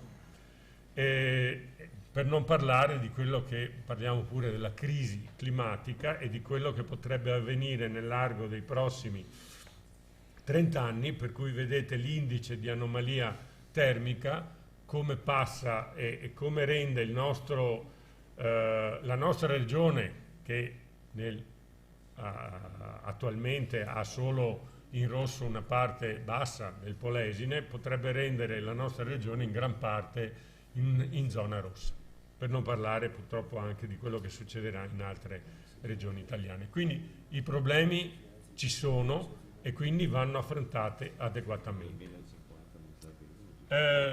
La quarta priorità regionale è dedicata a cercare di sviluppare l'approccio ecologico per la mitigazione e l'adattamento ai cambiamenti climatici, con una particolare attenzione alla gestione delle risorse idriche. Avete visto nella slide di Franco Contarin, al primissimo posto, tra tra le esigenze espresse dal partenariato c'era proprio quello di affrontare il tema della gestione delle risorse idriche. Sempre in tema ambientale c'è il discorso dell'uso efficiente delle risorse, e quindi qui affrontarlo secondo uno schema nuovo, che è quello dell'economia circolare, quindi cercando di ridurre al massimo i rifiuti nell'utilizzo che se ne fa nei cicli economici, ovviamente stando attenti alla delicatezza del tema, che vede tra l'altro il settore agricolo abbastanza in primo piano da questo punto di vista, quindi puntare sulla tracciabilità ad esempio, e poi sfruttare le innovazioni e la bioeconomia. Il terzo obiettivo ambientale è quello della biodiversità e dei servizi ecosistemici, e non può essere altrimenti che richiamare il tema non tanto, cioè sì, di migliorare, di aumentare i servizi ecosistemici forniti dall'agricoltura, ma anche di valorizzarli, cosa che si fa ancora troppo poco, ovvero lo si fa in modo indiretto, perché il paesaggio si vende bene quando si fa agriturismo, ma anche quando si va a Venezia per visitare la città e dopo si dà uno sguardo indietro, si vede un bel paesaggio, ma cosa resta in mano agli agricoltori? Per venire alle questioni più a carattere sociale, di nuovo qua mi faccio aiutare da 2 slide: l'età e l'istruzione dei conduttori agricoli professionali. Qui non sono tutte le aziende del Veneto, sono le aziende che hanno più di 12.000 euro di produzione standard, che se non sbaglio è più o meno il limite che viene concesso per dare certi aiuti del PSR, ma magari faccio confusione. Ecco, e qui vedete la situazione. Abbiamo che i giovani continuano a essere in percentuale forse ancora scarsa e purtroppo inferiore al dato italiano, e quindi lo vedete sulla vostra sinistra, e poi c'è il grado di istruzione.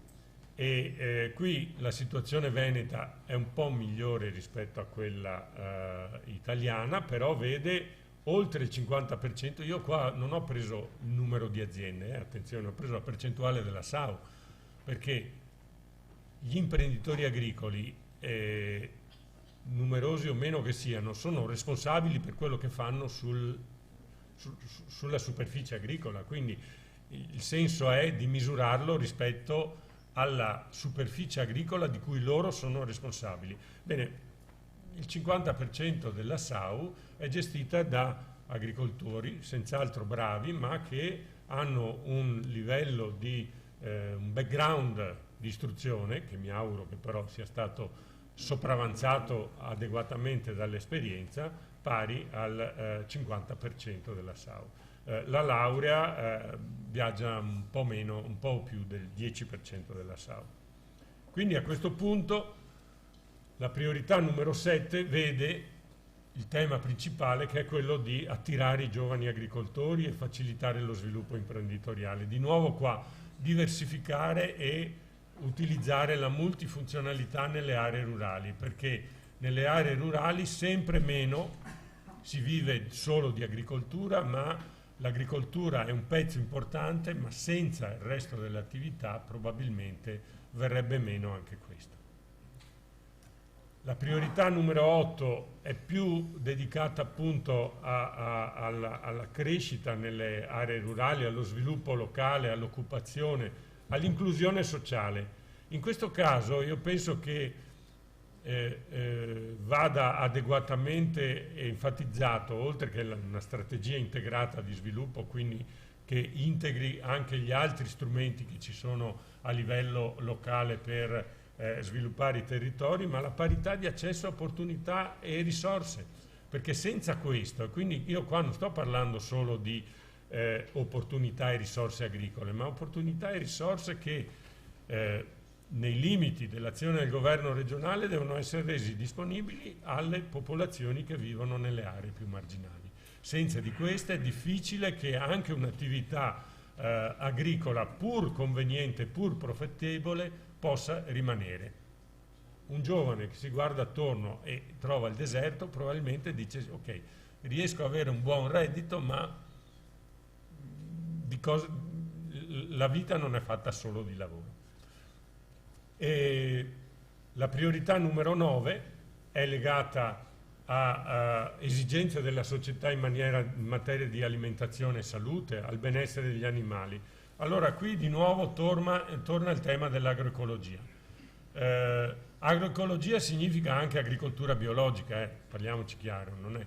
Però dietro al termine agroecologia c'è anche una sfida, se volete, per il mondo della ricerca, cioè trovare nuovi modi di fare innovazione che riprendano il più possibile quello che sono le caratteristiche degli agroecosistemi.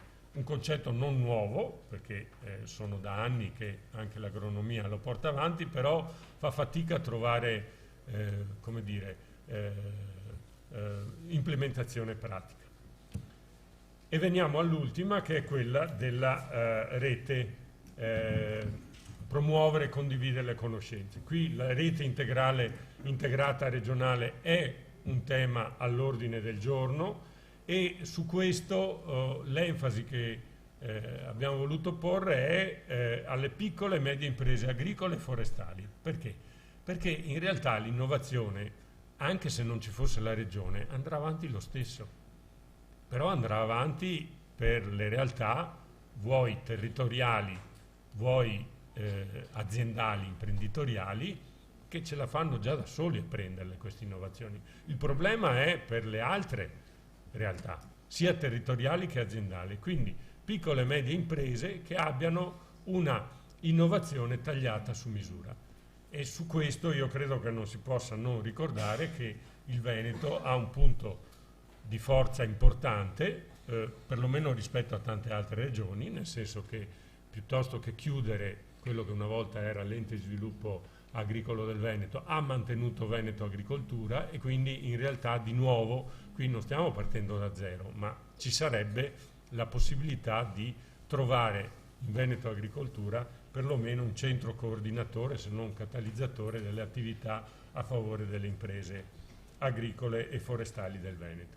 Qua ritorno brevemente, questa è la sintesi che ha già mostrato Gianluca Fregolent, e mi scuso ma sono arrivato adesso alla ultima stella, la quinta. Ci dedico 3 slide, abbiate pazienza, perché di nuovo noi abbiamo visto 10 priorità, tante parole, tante opzioni, perché comunque sono tante anche queste. Abbiamo tentato di nuovo, in questo caso usando una metodologia che fosse in qualche modo condivisa, di capire come dalle 10 priorità si può arrivare ad un ordinamento delle priorità per una strategia regionale. Allora a questo punto abbiamo utilizzato da un lato la capacità di queste opzioni di rispondere ai 5 diversi scenari che avevamo visto. Nessuno sa quale sarà lo scenario prevalente nei prossimi 10 anni. Quindi uno deve tentare, simulare, capire come funziona, da un lato, e dall'altra parte tenere di nuovo conto delle preferenze in modo indiretto espresse dal partenariato. Ne è venuto fuori una specie di, chiamiamolo, indice di attivazione delle priorità regionali. I pallini in rosso li trovate con un gradiente di importanza e di urgenza maggiore. Non so se avete presente, ma nella consultazione era stata data questa diversa opzione, no?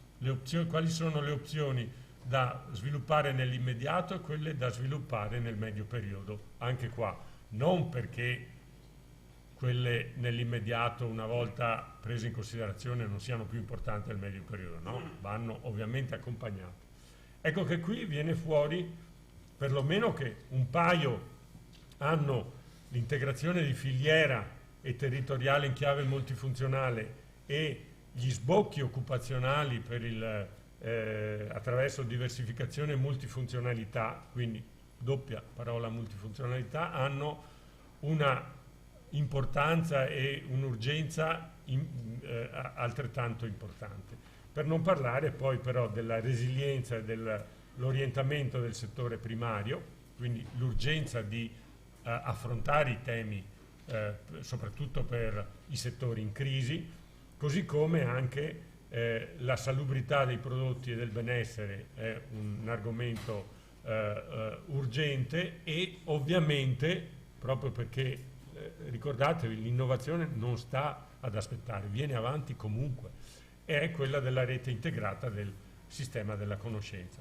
E qui permettetemi di finire richiamando quello che era una slide che aveva presentato Gianluca Fregolent, dedicata a queste 4 parole chiave. Era un tentativo di far passare un messaggio, perché in realtà poi immagino che i colleghi della Regione lavoreranno sulle priorità, sulle opzioni, ma il messaggio che deve arrivare al partenariato, ai cittadini, qual è?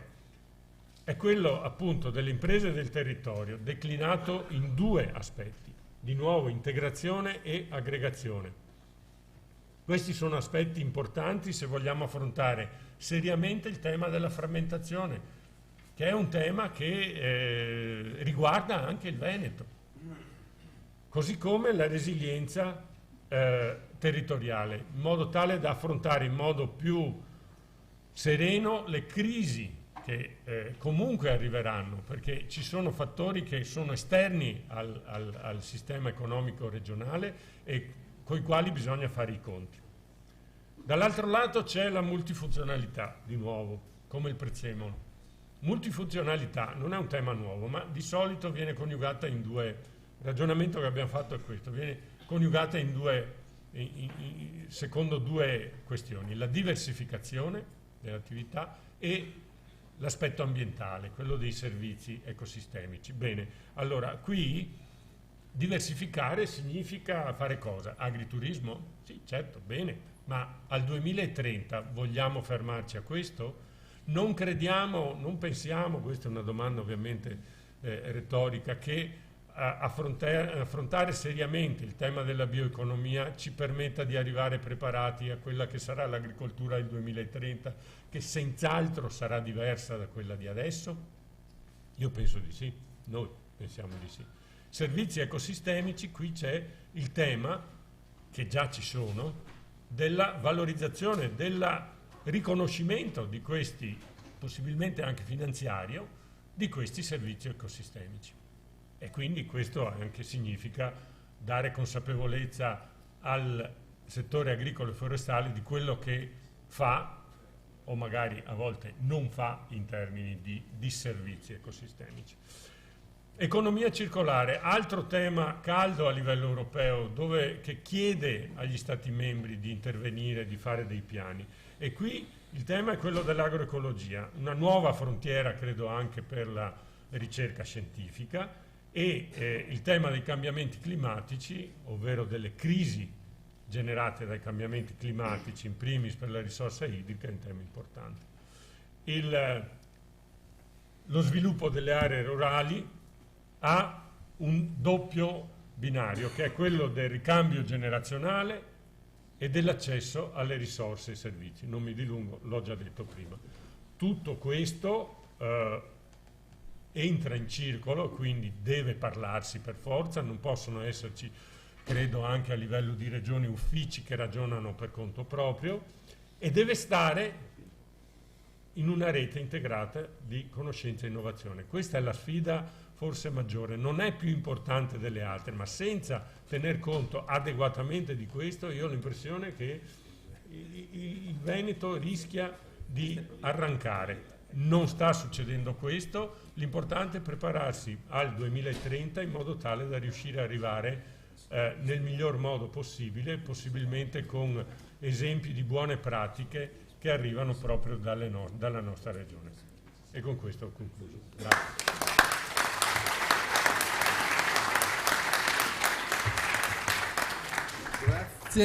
Grazie ad Andrea Povellato.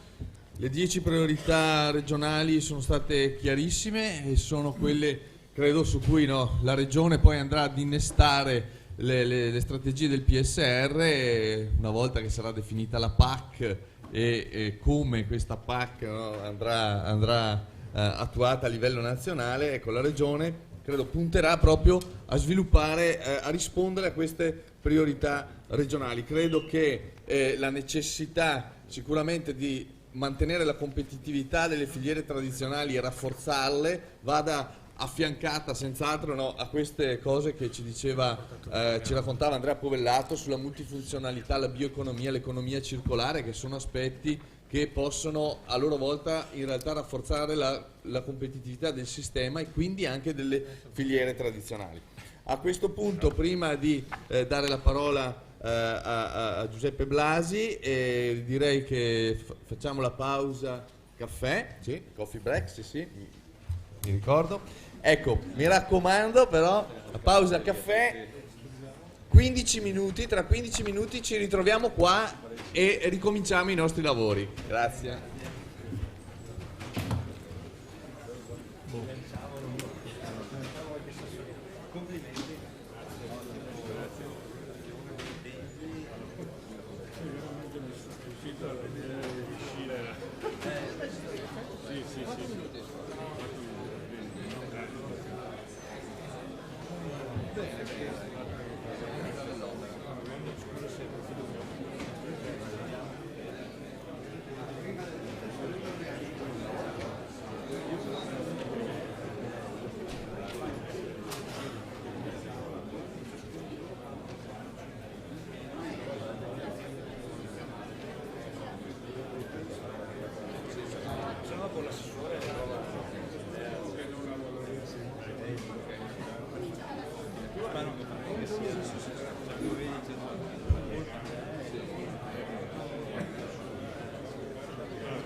Diamo idee vere, valide, buone, che bisogna fare come diciamo noi, bisogna convincere.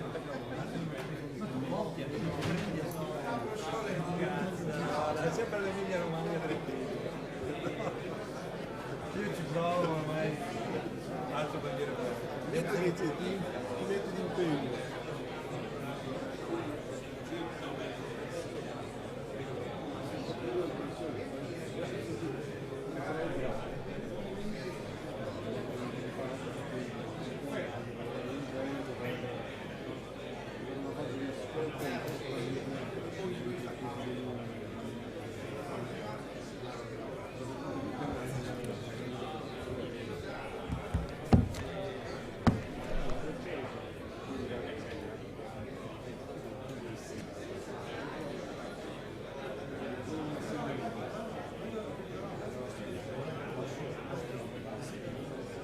Arrivo un secondo.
serve altro? A posto così o...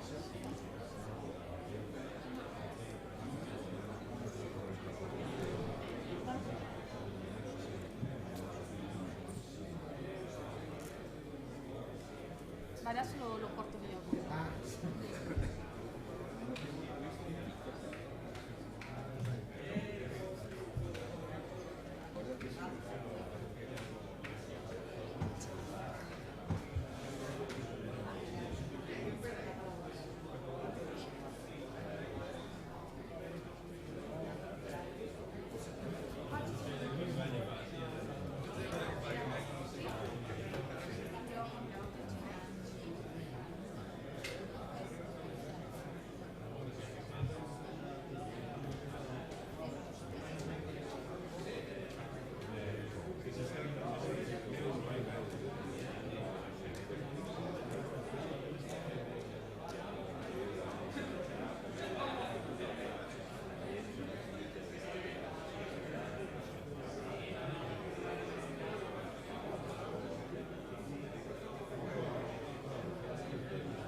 tutto cablato.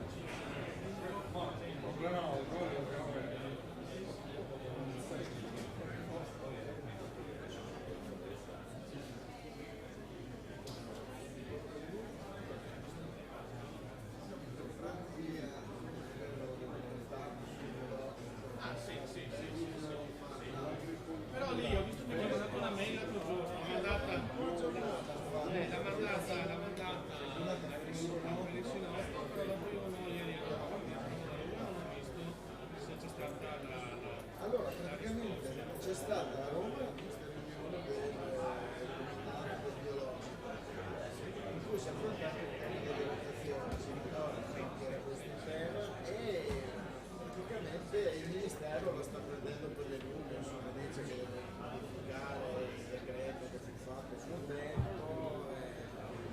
Lei sa che già 3 regioni, la Basilicata, la Sicilia e la Puglia hanno fatto delle e sostanzialmente il problema è che questi hanno fatto però sembra che siano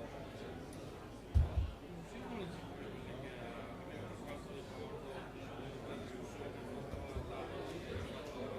non siano legittimi queste deroghe. perché magari c'è la disponibilità anche ad accettarle da parte del Ministero perché non sa fuori dal percorso che ha creato lo stesso.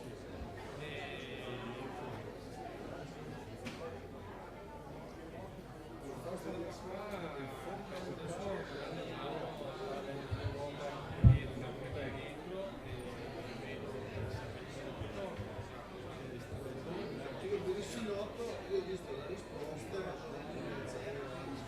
ci vediamo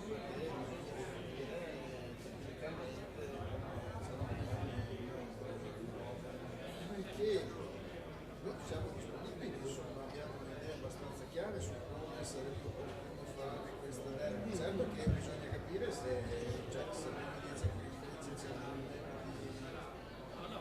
So che i temi e i documenti che hanno da fare dicono che quel provvedimento deve essere Rissinotto dice grazie per l'informazione, purtroppo hanno dei problemi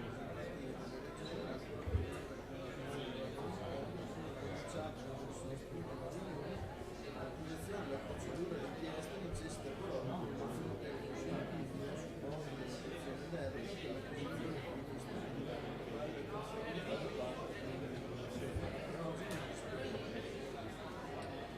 cercheremo quindi di sollecitare gli impegni dove si deve sentire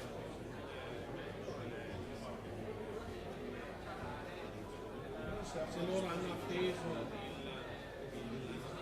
parere o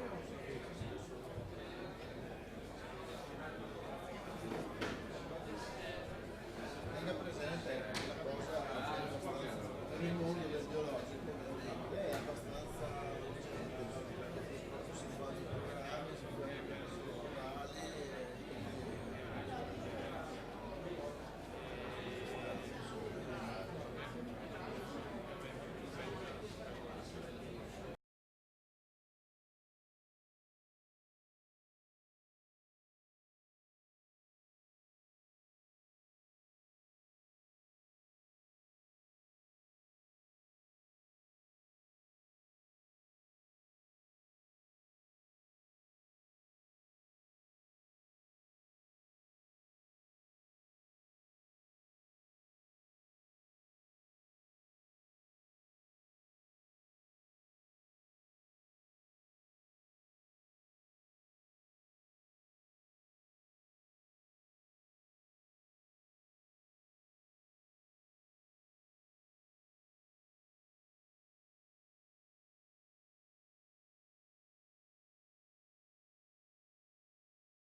insieme verso il 2030, guardando al presente, anche se fatto fino al 2019, guardando l'ottica di scadenza 2020, è importante.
A Roma ci vengo sempre volentieri io, ti dico la verità. È troppo bella.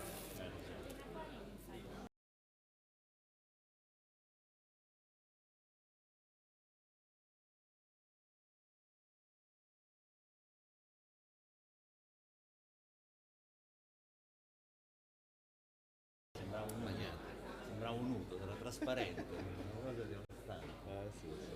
Invece andiamo, adesso io sono alla pesca con Agriconsulting, Sì. e facciamo il sesto seminario nazionale dei FLAG, che sarebbero i GAL della pesca, ok. lo facciamo a Noto, Dai. Bello. sì, il 2-4 luglio. E invece quello prossimo, infatti dovremmo venire su la prossima settimana a Chioggia, perché lo ospita la Regione Veneto, lo faremo a Chioggia. Lì c'è un bel comparto, no? Sì, sì. So che anche quando era Giuseppe Castiglione veniva spesso su qualche volta, sai lui che aveva la delega alla pesca. Certo. È così. Bene, adesso Comunque c'è chi sta peggio di noi, dai, c'è Felice Adinolfi, poraccio, che sta sempre in giro con una trottola. Infatti lo dovevo vedere ieri a Bologna, dice, no, Paolo mi ha precettato a Bruxelles e là c'è il consiglio sì. Mi sono saltata ieri sera, allora mi sono venuto a dormire a Padova. Senti, ma io gli ho scritto a Felice per un editoriale, ma sentiamoci anche noi.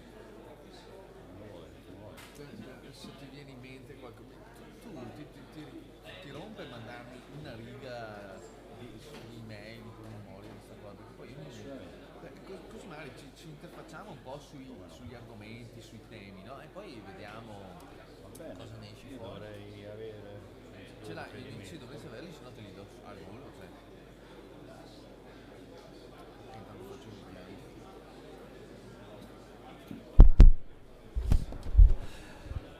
Vi prego di tornare in sala, gentilmente, se potete rientrare e accomodarvi, così ripartiamo regolari con gli orari senza sforare, grazie. Ok, è facilissimo perché è appunto Boschetti chiocciola informatore agrario, è facile ma lunga, informatore agrario tutto attaccato .io. Perfetto, grazie mille, ti ringrazio, così sì, grazie, basta anche vuota per dire, cioè, così lunedì quando mi metto lì a smanettare.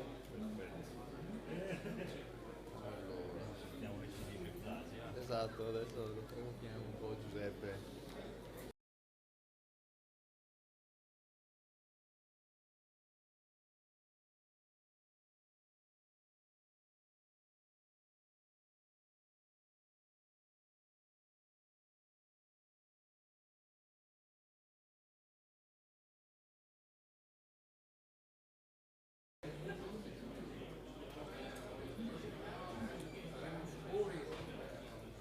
Ma non so, adesso chiedo. Sì, microfono, eccetera, secondo me, finito Giuseppe Blasi, io vi chiamo. No, secondo me da qua. Adesso sento.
Buongiorno direttore, non sta a fare male difficile. Io vedo che c'è coso Lorenzo Bruniera, che poi a fare la vita che per la credibilità del benessere animale. Se era più animale Non mica visto Lorenzo. sì, ma io parlo di animali, Tanto, allora, in realtà si farà un unico giro, però ci siamo confrontati, faremo un unico giro, quindi le domande io te le faccio tutte e due insieme, dopo tu dai più spazio che ti interessa di più. Però dai. adesso bisogna vedere come si traduce. No? E poi dobbiamo venire per fare il focus sul rosé, ti ricordi?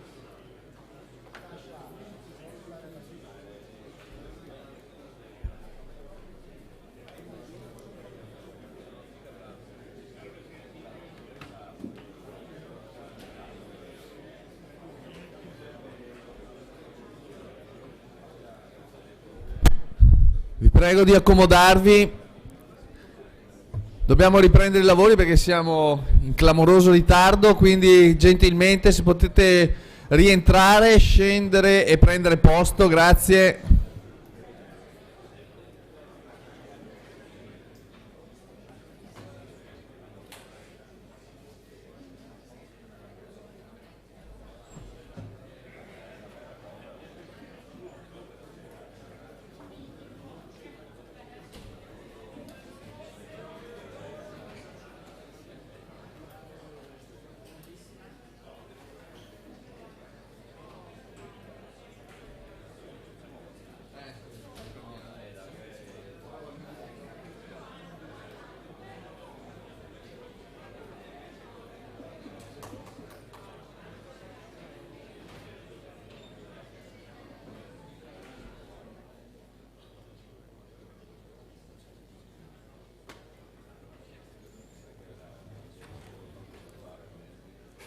Allora ricominciamo, per cui ecco, gentilmente ancora chi non ha preso posto se può accomodarsi. Ripartiamo con i lavori, così anche quelli che sono fuori quando sentono che cominciamo rientreranno. E a questo punto, allora, abbiamo fatto questo percorso che ci ha portato all'individuazione delle 10 priorità per la Regione Veneto per lo sviluppo dell'agricoltura da qui al 2030, ma non possiamo ovviamente prescindere da quello che sarà poi la politica agricola europea. Voi sapete che la Commissione europea ha già presentato i 3 regolamenti fondamentali della nuova PAC 2021-2027, si sta discutendo e sono già stati fatti anche degli emendamenti, delle richieste di cambiamento. Abbiamo qui la fortuna di avere Giuseppe Blasi tra i relatori, capo del Dipartimento di Peisir del Ministero delle Politiche Agricole, Forestali e del Turismo, al quale chiediamo proprio di aggiornarci sullo stato dei lavori e soprattutto di capire un po' qual è l'orientamento dell'Italia rispetto ai documenti che sono stati presentati. Voi sapete che c'è questa grossa polemica, no, sulla rinazionalizzazione della PAC oppure un'opportunità per rendere la PAC più flessibile e adatta quindi ai territori. Ecco, a Giuseppe Blasi l'onore e l'onere anche di ragguagliarci su questi aspetti che riguardano le proposte presentate dalla Commissione.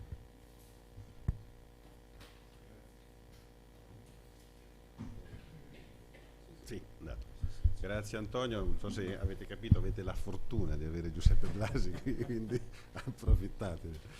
Allora, intanto grazie a questa occasione io ringrazio tutti gli amici veneti, dall'assessore ai colleghi direttori, perché non è la prima volta tra l'altro che partecipo ad un evento di lancio della conferenza agricoltura, ormai siamo vecchi purtroppo del mestiere, quindi l'ultima volta l'abbiamo fatto al Palazzo del Gazzettino, quindi a sede proprio della Regione, eravamo anni fa. Diciamo è un'occasione importante, tra l'altro mi risulta che sia la prima conferenza programmatica per lavorare sulla organizzazione della programmazione per la fase post 2020. Non parliamo di 2021-2027, parliamo di post 2020 perché non sappiamo nemmeno quando finisce questa e inizia la prossima. Io spero adesso di non mandarvi il tramezzino di traverso, perché parliamo di soldi. Chiaramente però faccio il punto della situazione rispetto a come siamo partiti, come siamo messi, quali saranno le possibili evoluzioni. Tanto mi scuso, io non ho slide così belle come hanno presentato i colleghi regionali, le ho fatte, le ultime cose le ho scritte ieri sera in treno, poi mi sono stroncato, sono addormentato, quindi beccate quello che c'è. Allora, qui riportate, adesso ve lo spiego molto velocemente, diciamo i contenuti del dibattito sul quadro finanziario pluriennale, sul bilancio post 2021. Il dibattito sul bilancio si sviluppa più vicino? Sì. Il dibattito sul bilancio è chiaramente è un dibattito a cui partecipano nella fase decisionale i capi di Stato e di Governo, quindi non è un dibattito settoriale, riguarda tutte le risorse che verranno messe a disposizione per le politiche europee nella fase post 2020. È strutturato si chiama in un negoziato in box, un documento fatto da un centinaio di punti, che è partito parallelamente ai lavori della riforma della proposta della Commissione, quindi un anno fa, a giugno 2018, e poi la presidenza austriaca e poi presidenza rumena, che è in chiusura, diciamo, hanno cercato di capire quali erano le posizioni emerse, che potevano emergere, per cercare di portarsi avanti quei lavori. Però è stato un esercizio puramente teorico, perché il vertice dei capi di Stato e di Governo del dicembre 2018 ha sancito che di bilancio, cioè di decisioni sul bilancio, non se ne prendono fino a che non vengono rinnovate completamente le istituzioni europee, fino a che quindi Parlamento e Commissione, la Commissione verrà, diciamo, entrerà a regime non prima di ottobre-novembre, perché dipende poi dal voto di fiducia a cui verrà sottoposto in Parlamento europeo. Quindi tutto il lavoro che si è svolto è stato un lavoro molto di test dei posizionamenti, ma di fatto, se c'era la certezza che non si chiudeva, comunque è stato un esercizio teorico. Allora, sulla parte agricola, io semplifico moltissimo, ci sono due questioni importanti. Uno è il taglio delle risorse a bilancio. Sapete che l'agricoltura ha subito un taglio di circa il 5% medio, articolato tra primo e secondo pilastro in maniera diversa: primo pilastro 2%, 2,5%, secondo pilastro 15%. Questo come dotazione complessiva. Poi all'interno della dotazione agricola, quindi una volta che si saprà quanto c'è a disposizione per il mondo agricolo, c'è il tema della convergenza esterna, che è una bomba atomica buttata lì dentro e che è praticamente una modalità di assegnazione delle risorse ai singoli paesi basato sul valore medio dei titoli per ettaro tra paesi. Noi abbiamo una convergenza interna che porta a uniformare il valore dei titoli a livello nazionale, ma è una partita tutta nazionale e si farà sulla volontà dello Stato membro, alle condizioni che saranno stabilite nel regolamento, ma la faremo dopo, ce la gestiremo noi. La convergenza esterna invece è una decisione da capi di Stato e di Governo, quindi è un elemento che incide fortemente sulla ripartizione delle risorse tra Stati membri. Allora, la convergenza esterna è quel meccanismo che nella fase 2014-2020, l'attuale, ci ha dato una bastonata tremenda, perché ci ha fatto perdere oltre 1 miliardo di euro in termini di dotazione finanziaria.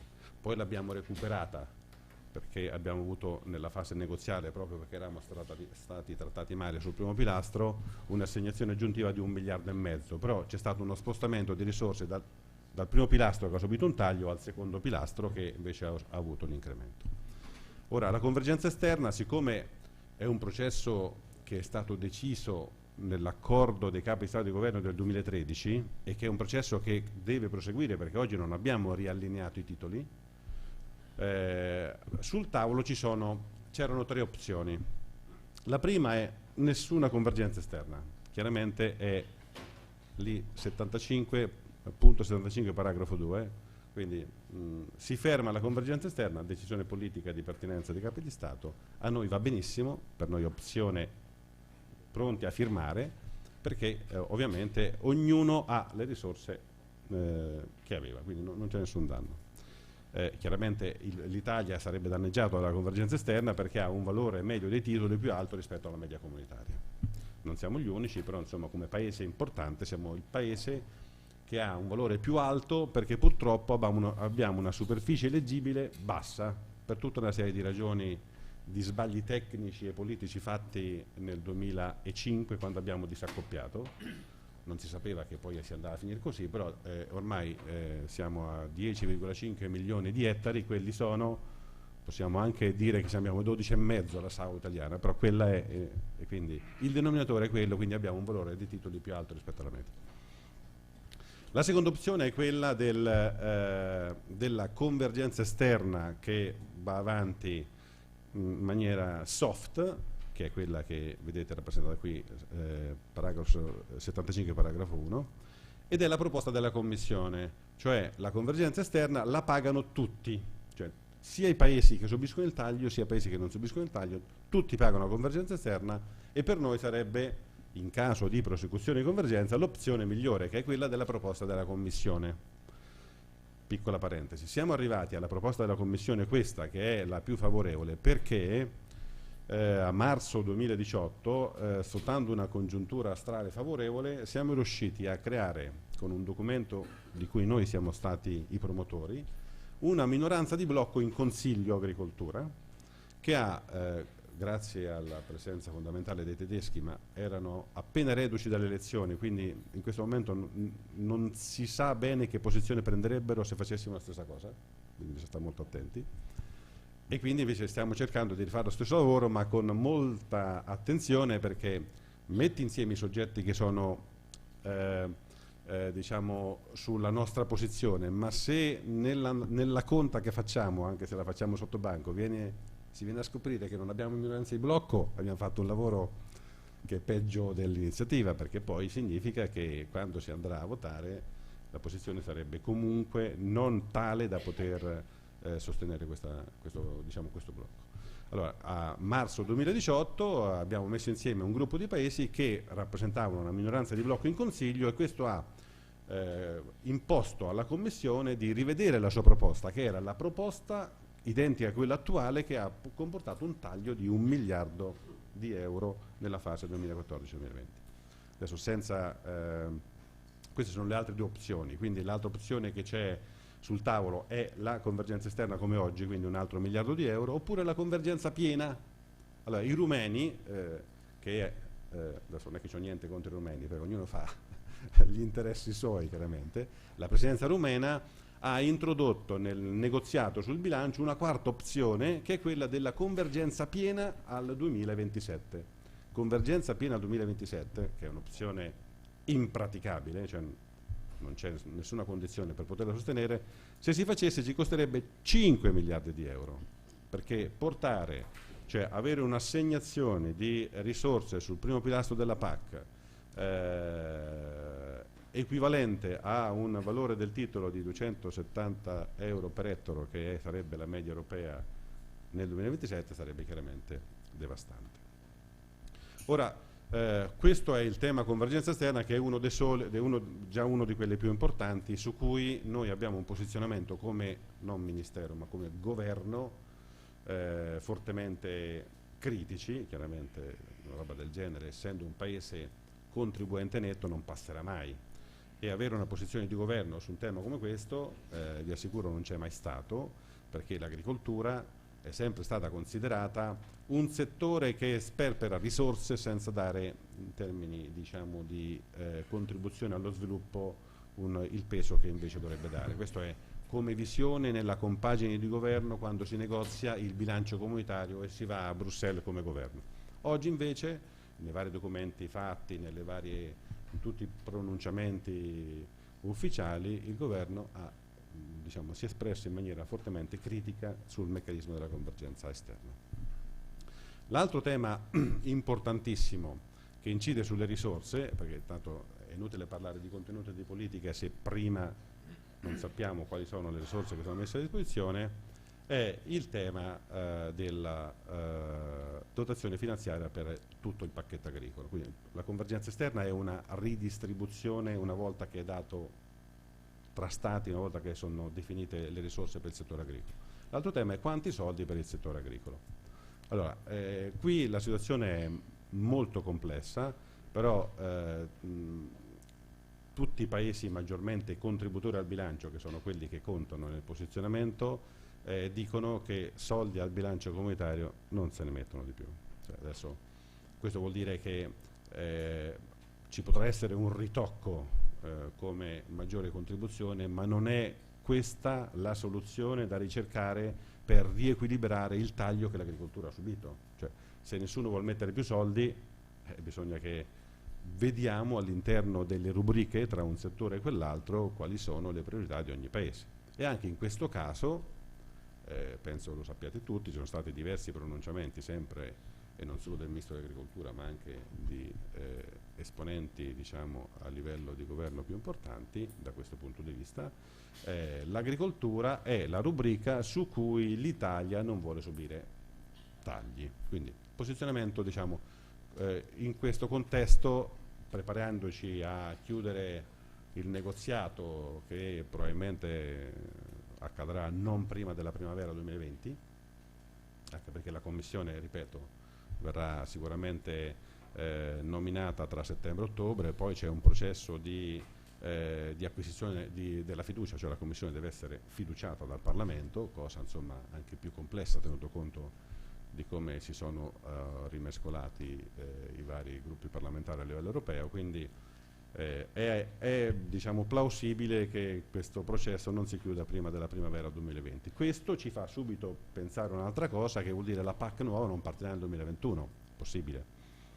E quindi ci dovremmo sicuramente preparare ad una situazione che l'abbiamo già affrontata, perché non so se vi ricordate, nella fase del passaggio tra il 2006 alla 2007-2013 ci inventammo gli impegni 5 più 1, 1 più 5 per garantire il trasferimento degli impegni poliennali tra una programmazione all'altra, quindi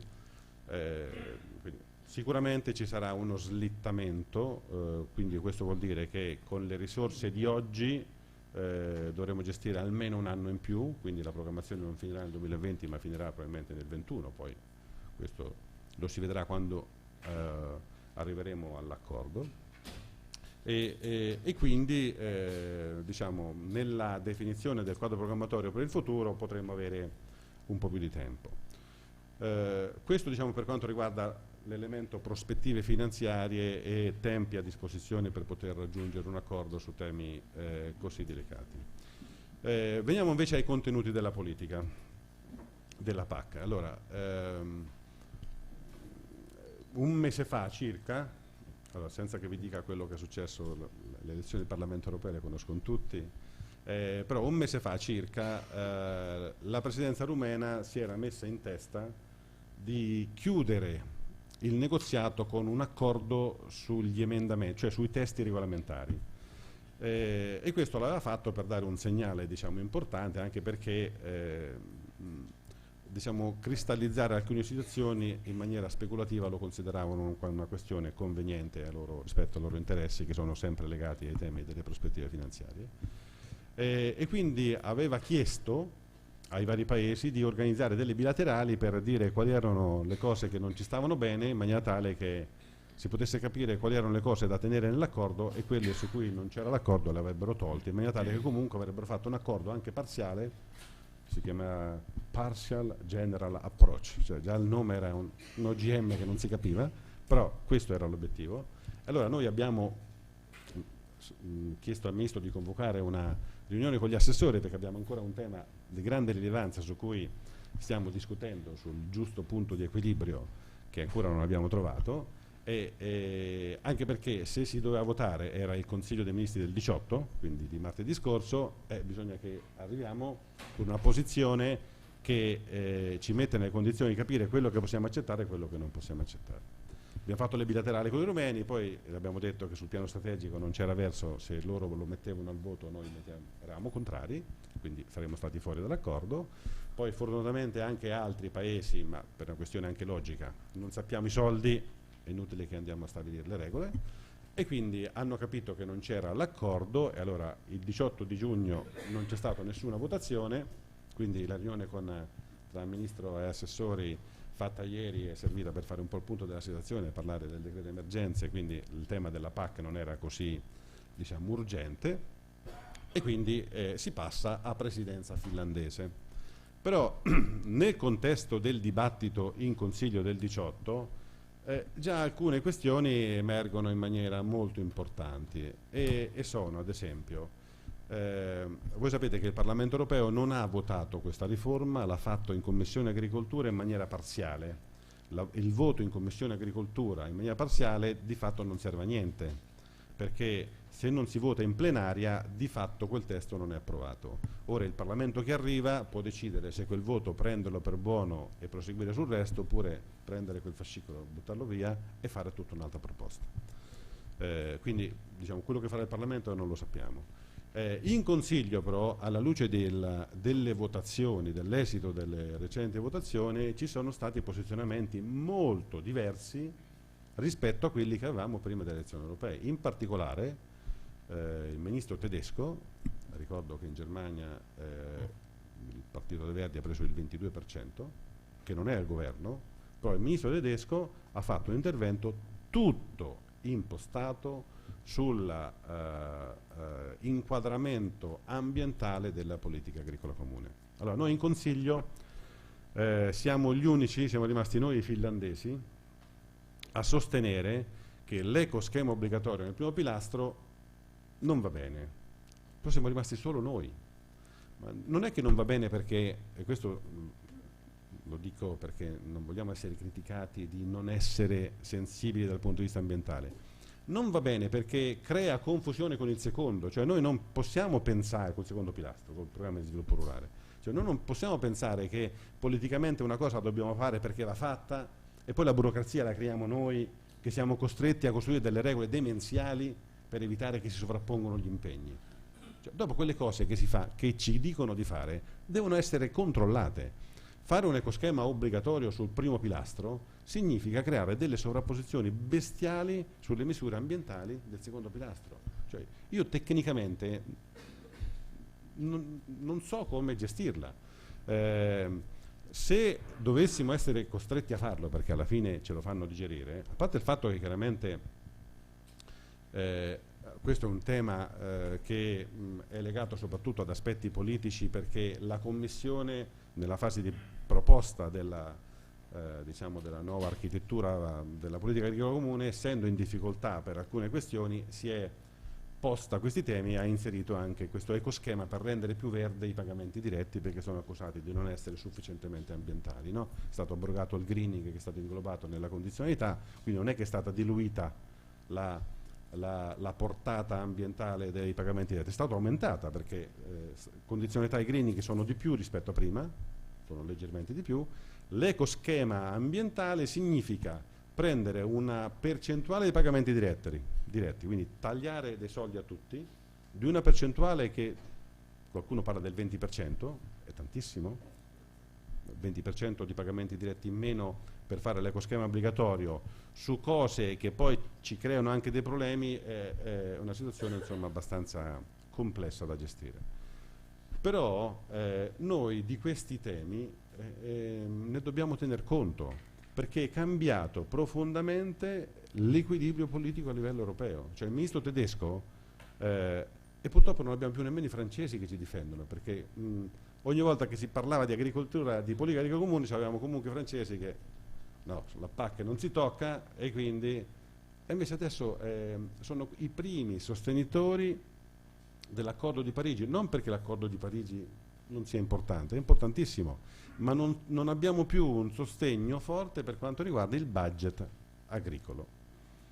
Allora, questo lo dico perché nel disegnare tutte le nuove misure noi ci dobbiamo interrogarci su questi aspetti e dobbiamo diciamo, razionalizzare le risorse che avremo a disposizione per fare qualcosa che effettivamente serva a aumentare la competitività del settore agricolo e agroalimentare italiano, passando anche attraverso la sostenibilità. Il tema della sostenibilità compare ormai dappertutto, ma non è solo un tema che lo possiamo lasciare a presidio del mondo ambientalista. Cioè noi abbiamo la grande distribuzione che, se ci fate caso, sta chiedendo impegni sempre più cogenti al mondo produttivo, e lo sta facendo perché noi non siamo organizzati e ci mette nell'angolo. Pensate, qui abbiamo Marchesin con cui abbiamo fatto un paio di mesi fa un evento per lanciare il sistema di etichettatura facoltativa che serve a identificare, diciamo, un comportamento virtuoso e l'italianità delle produzioni agroalimentari, in questo caso la carne bovina. Però il tema dell'antibiotico resistenza, del benessere animale e dell'uso del farmaco sono temi su cui noi dobbiamo organizzarci per gestirli bene, perché altrimenti se lo lasciamo alla grande distribuzione lo utilizza come modo per differenziare le richieste e metterci nell'angolo. Cioè noi non possiamo dire che loro fanno una pratica sleale se siamo noi, mondo produttivo, a fare cose diverse. Ognuno fa cose diverse l'uno dall'altro. Nel sistema di etichettatura facoltativa della carne bovina, che è un sistema che gestisce il Ministero, ci sono circa un centinaio di disciplinari autorizzati e ogni anno vengono aggiornati. Nel 2018, ultimo anno in cui abbiamo aggiornato questi disciplinari, il 70% dei proponenti è facoltativa, cioè il sistema è facoltativo ed è difficilmente comunicabile perché ognuno fa quello che vuole, però la norma è quella. Il 70% dei disciplinari che sono stati autorizzati prendono a riferimento in maniera anarchica, nel senso che ognuno fa quello che vuole, il tema dell'antibiotico resistenza e del benessere animale. Perché? Perché il consumatore quello chiede, poi non siamo in grado di comunicarlo perché nell'etichettatura del pacchetto del cellophane cioè il consumatore non vede niente, cioè se non ci facciamo promozioni sopra, come dice giustamente Marchesin, ma dobbiamo però mettere insieme le regole, il mondo produttivo, perché altrimenti la grande distribuzione fa il suo gioco.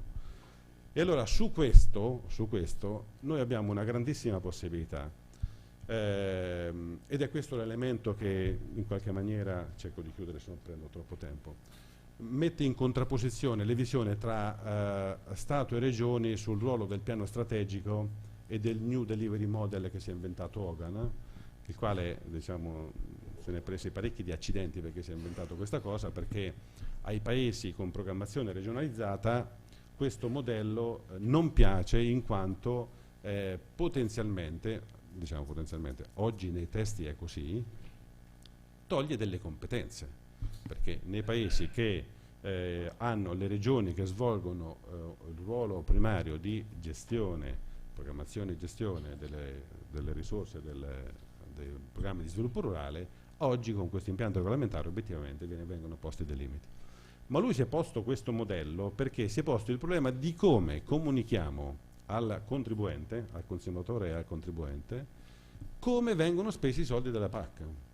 Cioè, mettiamoci, diciamo, nei panni della Commissione. Oggi la Commissione, per come siamo organizzati, per come siamo diversi nella costruzione del sistema degli incentivi al mondo agricolo, non è in grado di dire qual è l'obiettivo al miglioramento della qualità delle acque. Cioè le misure sono talmente diverse, cioè noi in Italia ce l'abbiamo diverse, pensate ai 150 programmi di sviluppo rurale che sono stati costruiti sui 28 paesi, cioè non c'è la possibilità di aggregare questi numeri per poter dare per poter dimostrare che i soldi spesi in agricoltura danno un impatto, e lo danno l'impatto, perché le politiche agroambientali che abbiamo costruito dal 92 ad oggi sono profondamente diverse, sono molto evolute, cioè l'agricoltura fa attività veramente sostenibili, non siamo in grado di comunicarlo, non siamo in grado di farlo. Allora qual è il modello che si è inventato Hogan? Si fa un piano strategico. Tutte le misure vengono ricondotte a 8 macro obiettivi. Questi 8 macro obiettivi hanno 28 indicatori, di questi 28 indicatori 16 sono ambientali, quindi su 28 16 sono ambientali oggi. Tutti fanno misure riconducibili, misurabili sulla base di questi indicatori, in maniera tale che a ogni euro che spendo so dire a livello territoriale quello che succede. Ora, a me questo impianto sembra logico, io lo approvo al 100%. Ora bisogna trovare un equilibrio tra questo modello, che secondo me serve per giustificare i soldi nel settore agricolo, e le competenze, diciamo, dei soggetti che costituzionalmente, nel caso del nostro Paese, sono tenuti a fare una determinata cosa. Non credo che sia una cosa difficilissima, anche perché Una volta che si decide insieme come è fatta l'architettura, poi ognuno si fa le sue misure, si fa i suoi bandi, c'è l'autorità di gestione, il suo partenariato, non è una cosa stravolgente. E questo modello qui deve essere una rassicurazione importante per il mondo ambientale, perché l'efficacia della politica agricola comune misurata in questa maniera è nettamente superiore rispetto a quella che loro pensano noi stiamo facendo in questi anni. Cioè, per poter fare una cosa, pensate alla qualità delle acque, ai fitofarmaci, eccetera, noi dovremmo stabilire l'indicatore di partenza, cioè come siamo messi quando partiamo con la nuova programmazione, poi decidiamo insieme col mondo, diciamo con ISPRA, che sono quelli che ci misureranno rispetto alle performance, quali sono le misure che saranno efficaci per realizzare quell'obiettivo, e poi andremo a misurare l'effetto tra 2 anni, 4 anni, 5 anni, 6 anni, per vedere se i soldi spesi stanno dando risultati giusti oppure no. Nel far questo, che è quello che dovremmo fare per poterci meritare i fondi comunitari, e che diciamo non è niente di stravolgente rispetto a quello che facciamo già, perché tutte le politiche sono orientate su queste cose. Apro parentesi. Quando entriamo in conflitto col mondo ambientale su temi di grande sensibilità come l'acqua, visto che è sempre la prima, la gestione dell'acqua, poi in Veneto lo è ancora di più per tutta una serie di problematiche, quando entriamo in conflitto su questi temi ci difendiamo dicendo che il settore agricolo è l'unico settore, eppure quello che ne utilizza di più di acqua, che ha fatto un investimento bestiale negli ultimi 4 anni per quanto riguarda l'impegno a risparmiare l'acqua. Noi abbiamo adottato linee guida nazionali che vengono adottate sul territorio, in cui si impone il contatore a tutti, là dove non c'è il contatore c'è un criterio di stima della quantità di acqua. Nessun settore produttivo al di fuori dell'agricoltura l'ha fatto. ARERA, che è l'autorità che gestisce diciamo, l'acqua non agricola, tutti gli altri usi, ha avuto difficoltà a intercettare le risorse del piano acquedotti, del piano invasi, perché non rispettava le norme in termini di sostenibilità sulla gestione dell'acqua. Noi attraverso quel bando da 300 milioni di euro abbiamo diciamo, stimolato la produzione di una progettualità per circa 1 miliardo di euro di progetti di qualità nettamente superiore rispetto al passato, perché tutti arrivavano a risparmiare almeno il 25% di acqua. Adesso siamo in grado di finanziare 1 miliardo e 300 milioni di investimenti nel settore della gestione sostenibile delle risorse idriche. Siamo gli unici in Europa a aver fatto una roba del genere. Nessuno lo sa.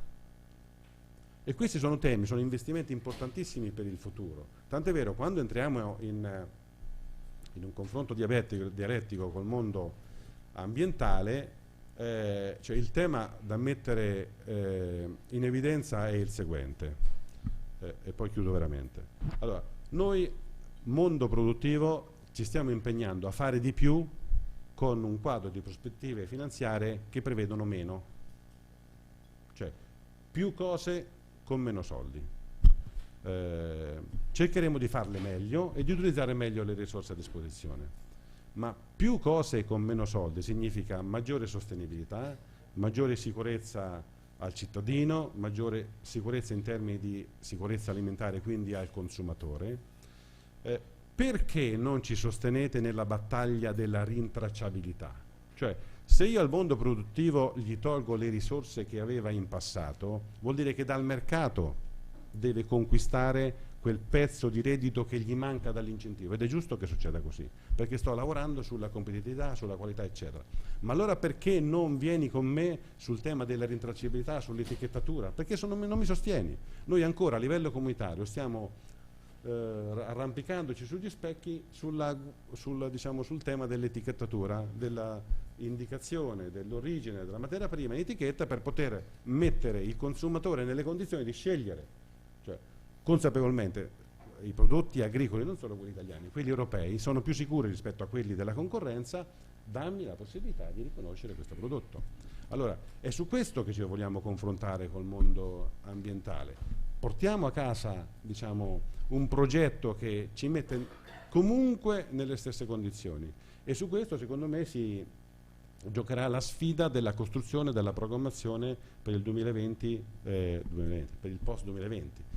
E su questo il mondo produttivo deve essere consapevole che quando definisce un obiettivo e uno strumento, poi tutti quanti dobbiamo far quello, non dobbiamo essere biodiversi nella costruzione delle misure, perché oggi siamo così, cioè noi oggi abbiamo sempre pensato a come essere originali nell'impegno ambientale che andiamo a chiedere al produttore per giustificare un contributo, senza mai mettere a sistema quello che facevamo.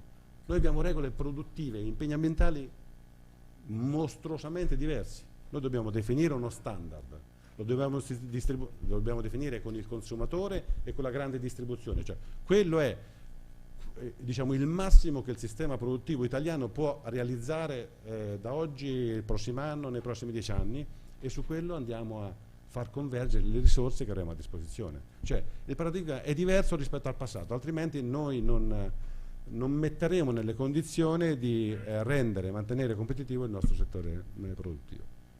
Grazie.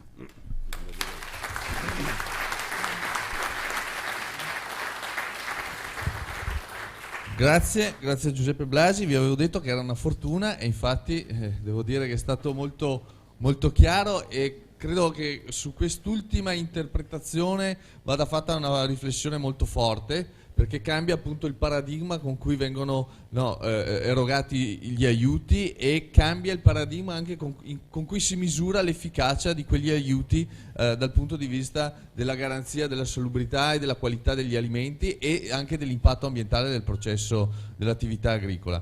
Per fortuna queste elezioni forse ci hanno dato la possibilità e lo spazio per intervenire in maniera ancora più pesante di quanto sarebbe stato possibile senza le elezioni, per andare a modificare quegli aspetti che Giuseppe Blasi ha sottolineato, dove la PAC necessita di semplificazione e di chiarimenti. La strada è ancora lunga e avremo modo in altre sedi, in altre occasioni, di fare il punto sulla situazione della PAC e su come il Ministero sta lavorando per portare avanti quelle che sono le istanze poi dell'agricoltura italiana. E proprio parlando di agricoltura italiana è arrivato il momento di ascoltare i cosiddetti gli stakeholder, ovvero i rappresentanti, gli operatori e i rappresentanti delle organizzazioni, per cui chiedo gentilmente ai partecipanti alla tavola rotonda di avvicinarsi. Andrea Colla, presidente di Coldiretti Venezia, Ludovico Giustiniani, presidente di Confagricoltura Veneto, Giuseppe Facchin, presidente di CIA Treviso e membro della giunta regionale di CIA Veneto, Annibale Doriano, presidente regionale della Confederazione Agricola e Agroalimentare del Veneto, Stefano Zanette, presidente della cantina di Vittorio Veneto del Consorzio del Prosecco, Andrea Bertoldi, coordinatore nazionale Alleanza delle Cooperative con impegno specifico sul settore biologico e rappresentante di Bio Coop Primavera di Verona. Prego.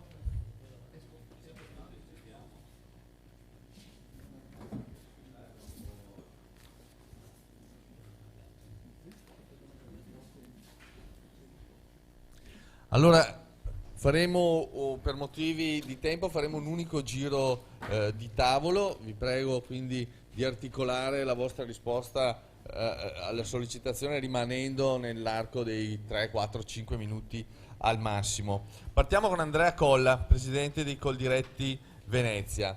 Allora, stamattina abbiamo sentito che una delle priorità della strategia regionale è quella di aumentare la resilienza delle aziende agricole, spingendole verso una maggiore valorizzazione del prodotto, dei prodotti di alta qualità che siamo in grado di mettere sul mercato, e anche verso, diciamo sempre di più, verso la multifunzionalità dell'agricoltura. Quindi volevo chiedere intanto se queste priorità sono condivise dall'organizzazione che lei rappresenta, e poi anche volevo aggiungere questo: per arrivare a questo risultato, cioè a una maggiore valorizzazione dei prodotti, no, e alla multifunzionalità, è necessario garantire un equo accesso alle opportunità e alle risorse anche di chi risiede nelle zone rurali, no? Ecco, quindi la domanda è duplice, cioè se condividete l'obiettivo della resilienza e come secondo voi si possono garantire, quali sono le strade per garantire l'accesso alle risorse che poi ci consente di raggiungere quegli obiettivi? Sì, intanto buongiorno a tutti, grazie per la domanda. Prevalentemente Coldiretti ha sempre visto nella resilienza una questione di principio attraverso il quale l'azienda agricola potesse continuare a vivere nel mondo moderno, in cui, se parliamo di 100 anni fa, la maggioranza della popolazione era impiegata all'agricoltura, oggi siamo arrivati forse ai minimi storici, anche considerato che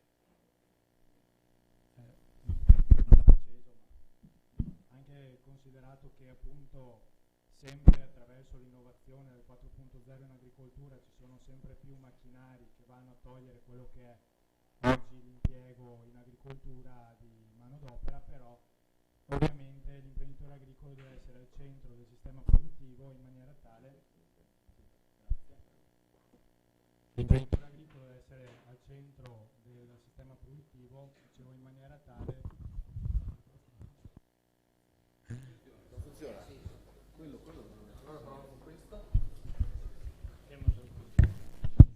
Ecco, questo funziona. Allora, non c'è due senza tre, proviamo a finire il discorso. Allora, per quello che riguarda effettivamente quello che intende Coldiretti come l'impresa al centro, l'imprenditore e tutti i suoi collaboratori, perché da soli non si riuscirebbe a fare niente, abbiamo ovviamente una diminuzione di quello che è oggi il sistema datoriale per anche l'ammodernamento dei nostri sistemi produttivi legati anche al 4.0, quindi alle tecnologie che oggi possiamo usare in campo senza utilizzare manodopera o comunque una manodopera molto specializzata, e questo ha comportato anche per diciamo la volontà di tante famiglie agricole di non proseguire su quello che era il mondo agricolo, mandare i figli all'università piuttosto che essere anche in altri settori forse più facili, perché la terra ricordo che è bassa e quindi è uno dei lavori più anche difficili da portare a compimento, essere in grado di mantenere le produzioni dove l'Italia non può rappresentare il fiore all'occhiello per la quantità, per ovvie dimensioni. Parlavamo prima della Romania, grande 5 volte l'Italia, con un sistema completamente diverso dal nostro per il livello produttivo, però effettivamente abbiamo la qualità. Su questo, sulla resilienza, bisogna dare all'imprenditore agricolo, all'azienda agricola la possibilità di differenziarsi, e quindi anche con l'etichettatura obbligatoria che noi chiediamo da sempre c'è un processo attraverso il quale il consumatore può definire un cibo italiano, da dove proviene, da chi è stato fatto, e come coltivatori diretti noi ci mettiamo sempre la faccia per quello che riguarda la nostra produzione. Sul fatto anche della resilienza di vivere all'interno delle aree rurali, ovviamente siamo ancora al medioevo per quanto riguarda delle infrastrutture, anche in vari consigli comunali si può sentire di discussioni legate a riportare la vita nel centro, nelle piazze che ormai si stanno svuotando per far fronte a una competizione molto aspra dei centri commerciali, ma secondo me c'è grande spazio di vitalità e di benessere anche nel territorio rurale. Certo che dobbiamo vincere quel medioevo di sistemi, appunto, di servizi legati alle abitazioni e anche alle aziende agricole, a livello di infrastrutture, a livello anche di banda larga, perché oggi essere fuori dalla rete internet significa essere fuori dal mondo, e questo vale anche per i nostri prodotti che dobbiamo mettere in rete attraverso poi la distribuzione. Per quello che riguarda la possibilità di fare di nuovo grande il Veneto e di nuovo grande l'Italia nel mondo, non vale solo per dei fenomeni produttivi come il Prosecco, abbiamo qui il presidente della DOC, ma per quello che riguarda anche tutto quello da cui prendere spunto anche con il progetto di Filiera Italia che noi rappresentiamo, che vuol vedere sotto lo stesso tavolo, sullo stesso tavolo di lavoro, gli operatori di aziende agroalimentari, industrie di trasformazione e di distribuzione, in maniera tale che tutto quello che noi vantiamo per essere 100% italiano lo sia veramente, anche per i mangimi, anche per tutto quello che riguarda la produzione agroalimentare. Quindi non mi rifaccio solo alle innumerevoli DOP che il Veneto può vantare, ma per competere, per essere anche trasparenti dal punto di vista del consumatore, dobbiamo arrivare a creare tutta la filiera, partendo dai seminativi, partendo dal consumo, arrivando al consumatore finale. In questo caso tanto è da fare, le opportunità ci sono, speriamo che il nuovo PSR possa portare uno spunto, perché diciamo che questo è un contributo al maggior parte, al 50% fondo perduto, ma quello che ci mette l'imprenditore come tenacia, passione e anche preparazione per affrontare mercati che cambiano sia dal punto di vista temporale come tempo, ma anche meteorologico, è effettivamente sempre più difficile stare sul mercato. Effettivamente quello che è l'impegno da parte dell'organizzazione è sempre di aiutare i coltivatori a essere in prima persona a conoscenza anche delle opportunità, e ringrazio anche la Regione Veneto per aver voluto creare questo evento, secondo il quale si arriva anche alla divulgazione al grande pubblico di quelle che sono le possibilità, perché non sono mai abbastanza i soldi che vengono spesi, e questo perché non abbiamo la programmazione e la capacità anche di divulgare. Quindi siamo a disposizione sempre per migliorare. Grazie.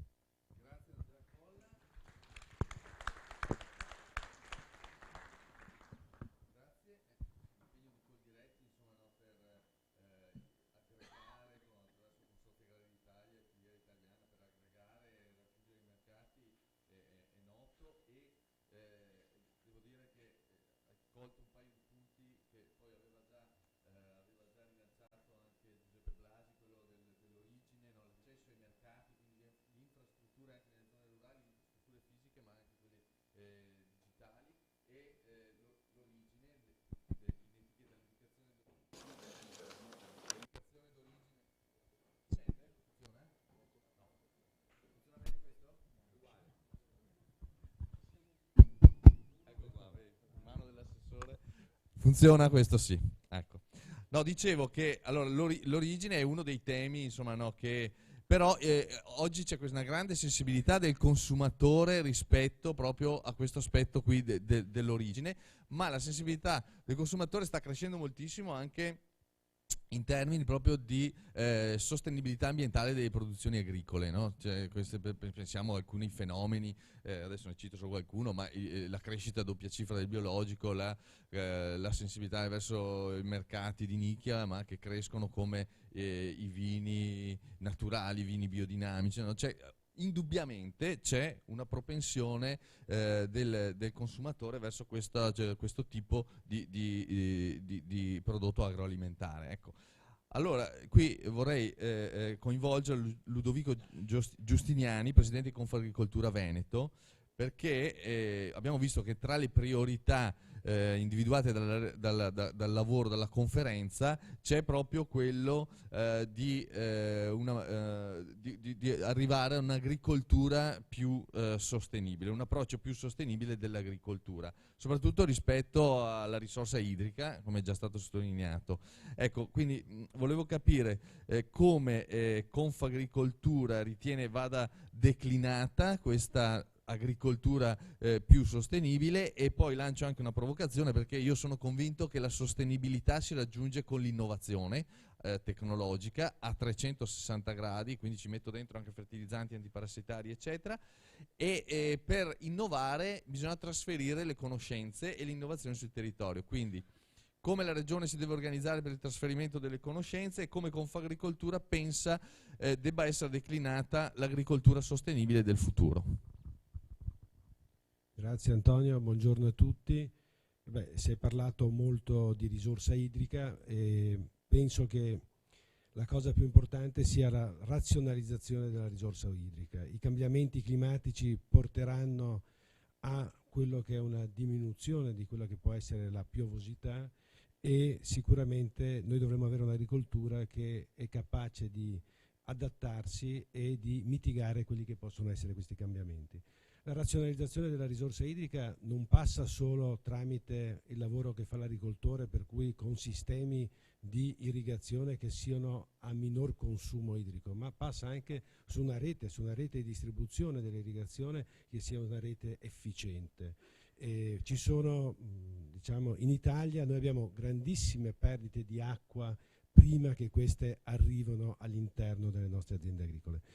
Non sarà in futuro solo un problema di quantità di acqua, ma sarà anche un problema di qualità dell'acqua che noi la viviamo già in alcune zone del Veneto, penso nelle zone di Rovigo, penso alle zone del Veneziano, dove abbiamo la risalita del cuneo salino che comporta delle grosse difficoltà alle nostre coltivazioni, ma lo stesso diciamo quando si utilizzano acqua di pozzo, per cui si possono essere dall'acqua di falda, l'utilizzo prolungato può portare anche in quei casi alla salinità. Ma non è solo questo il problema della salinità, ma abbiamo anche problemi di qualità dell'acqua. Abbiamo purtroppo in Veneto abbiamo avuto dei problemi che non per colpa dell'agricoltura, ma che ha toccato molto l'agricoltura, che è un problema che colpisce alcune province, che è un problema che deve essere assolutamente risolto. Penso che noi appoggiamo quello che è una razionalizzazione e un efficientamento del sistema. Devo dire che in Veneto, tutto sommato, abbiamo un sistema di consorzi di irrigazione e di bonifica che stanno lavorando, e quelle risorse che ha anche accennato prima il dottor Blasi sono arrivate qua in Veneto e vengono utilizzate in maniera razionale per efficientare il sistema idrico veneto. E per far fronte anche alla seconda parte della domanda, come vediamo l'innovazione e la ricerca sono necessarie al sistema agricolo, perché come tutti i settori economici ha bisogno di ricerca e di innovazione. L'innovazione passa anche nella possibilità di avere nuove coltivazioni che sono più resistenti a quelli che possono essere gli stress idrici, per cui la ricerca non va fermata nella misura in cui bisognerebbe dare impulso a quelle che sono anche le nuove tecniche che oggi purtroppo a livello nazionale, a livello comunitario non trovano ancora una definizione per cui non si possono utilizzare, ma sicuramente la ricerca potrà essere un valido strumento per poter affrontare con nuove coltivazioni o con nuove varietà quelli che possono essere i cambiamenti climatici.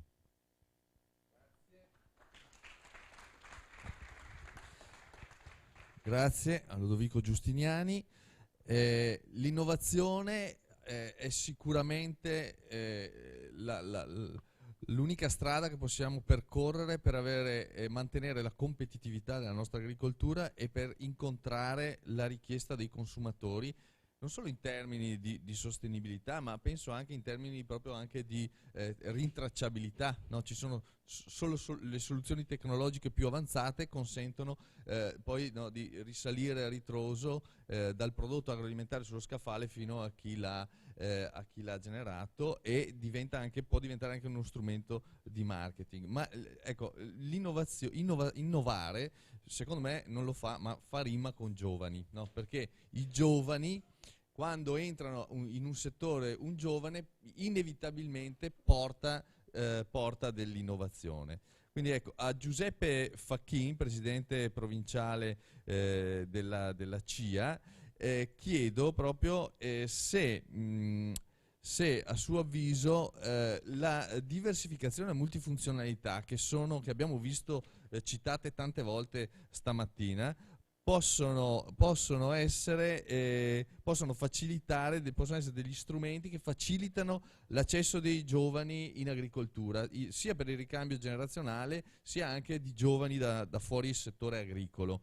E inoltre, ecco, mi viene anche questa riflessione, cioè abbiamo parlato tanto di servizi agroecosistemici, diversificazione e multifunzionalità possono aiutare anche nel percorso di conservare la biodiversità agricola e forestale, conservare o migliorare i paesaggi?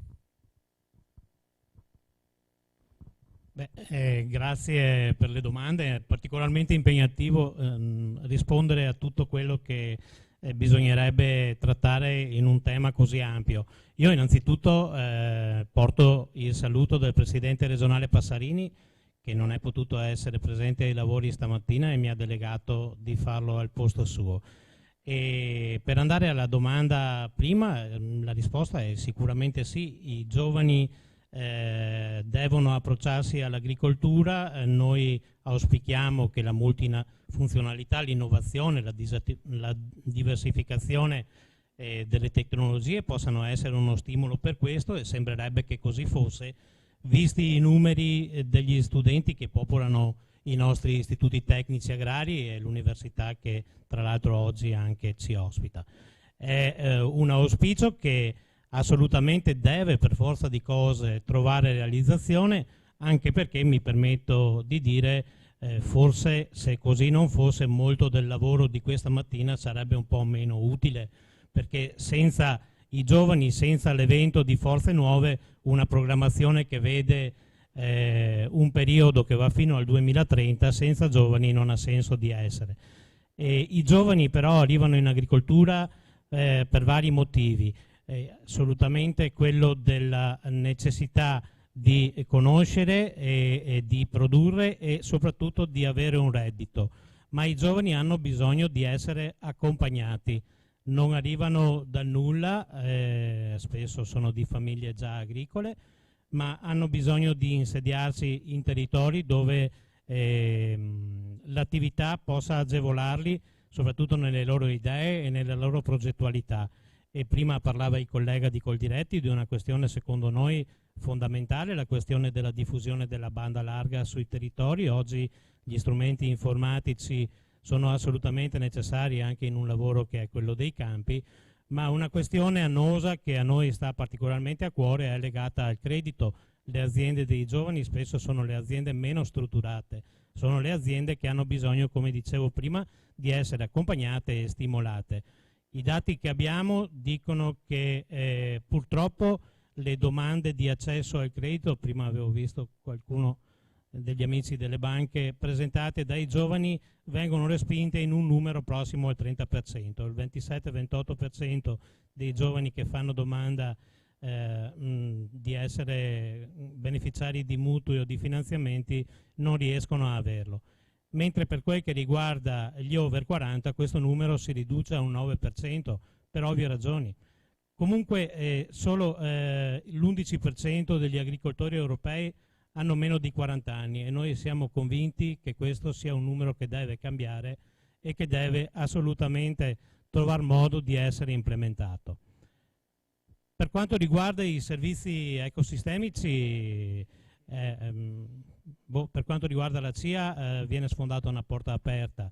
Noi siamo ben consapevoli di quello che è il ruolo dell'agricoltura in questo contesto e siamo anche orgogliosamente convinti di esercitarlo già da tempo, magari in modo un po' silenzioso, magari in un modo un po' poco riconosciuto, ma sicuramente se mancano gli agricoltori dal territorio è facile vedere quello che succede e ne abbiamo memoria anche recente.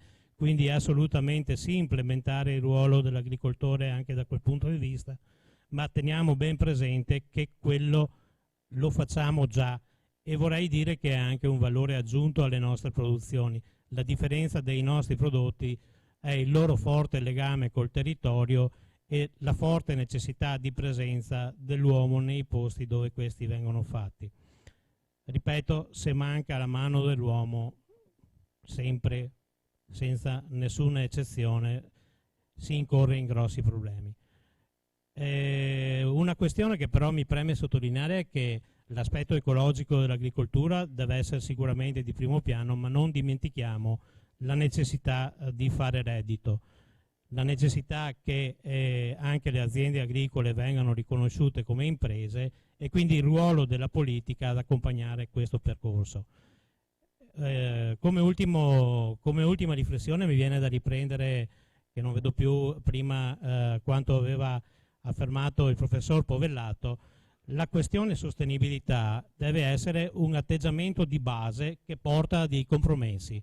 Quindi sì, va bene l'aspetto ecologico, va bene l'aspetto reddituale, va bene l'aspetto dell'innovazione e della multifunzionalità, ma comunque sempre inserito in un contesto fatto di serietà che supera, quando è necessario, anche ideologismi prettamente sterili e a volte devianti anche dalla realtà. Grazie.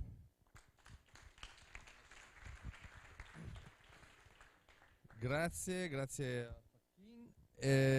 Giustamente l'attività agricola è un'attività di impresa e deve fare reddito, e credo che la sostenibilità vada vista anche molto da questo punto di vista, cioè come una opportunità per fare reddito, e su questo voglio fare proprio questa domanda ad Annibale Doriano, presidente della Confederazione Agricola e Agroalimentare del Veneto.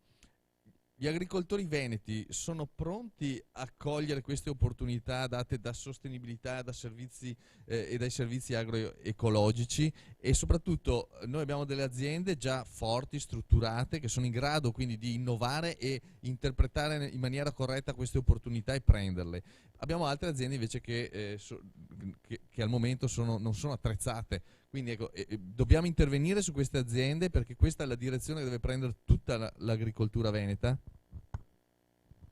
Sì, direi che la disponibilità in linea di massima c'è. Avevo sentito parlare di sensibilità.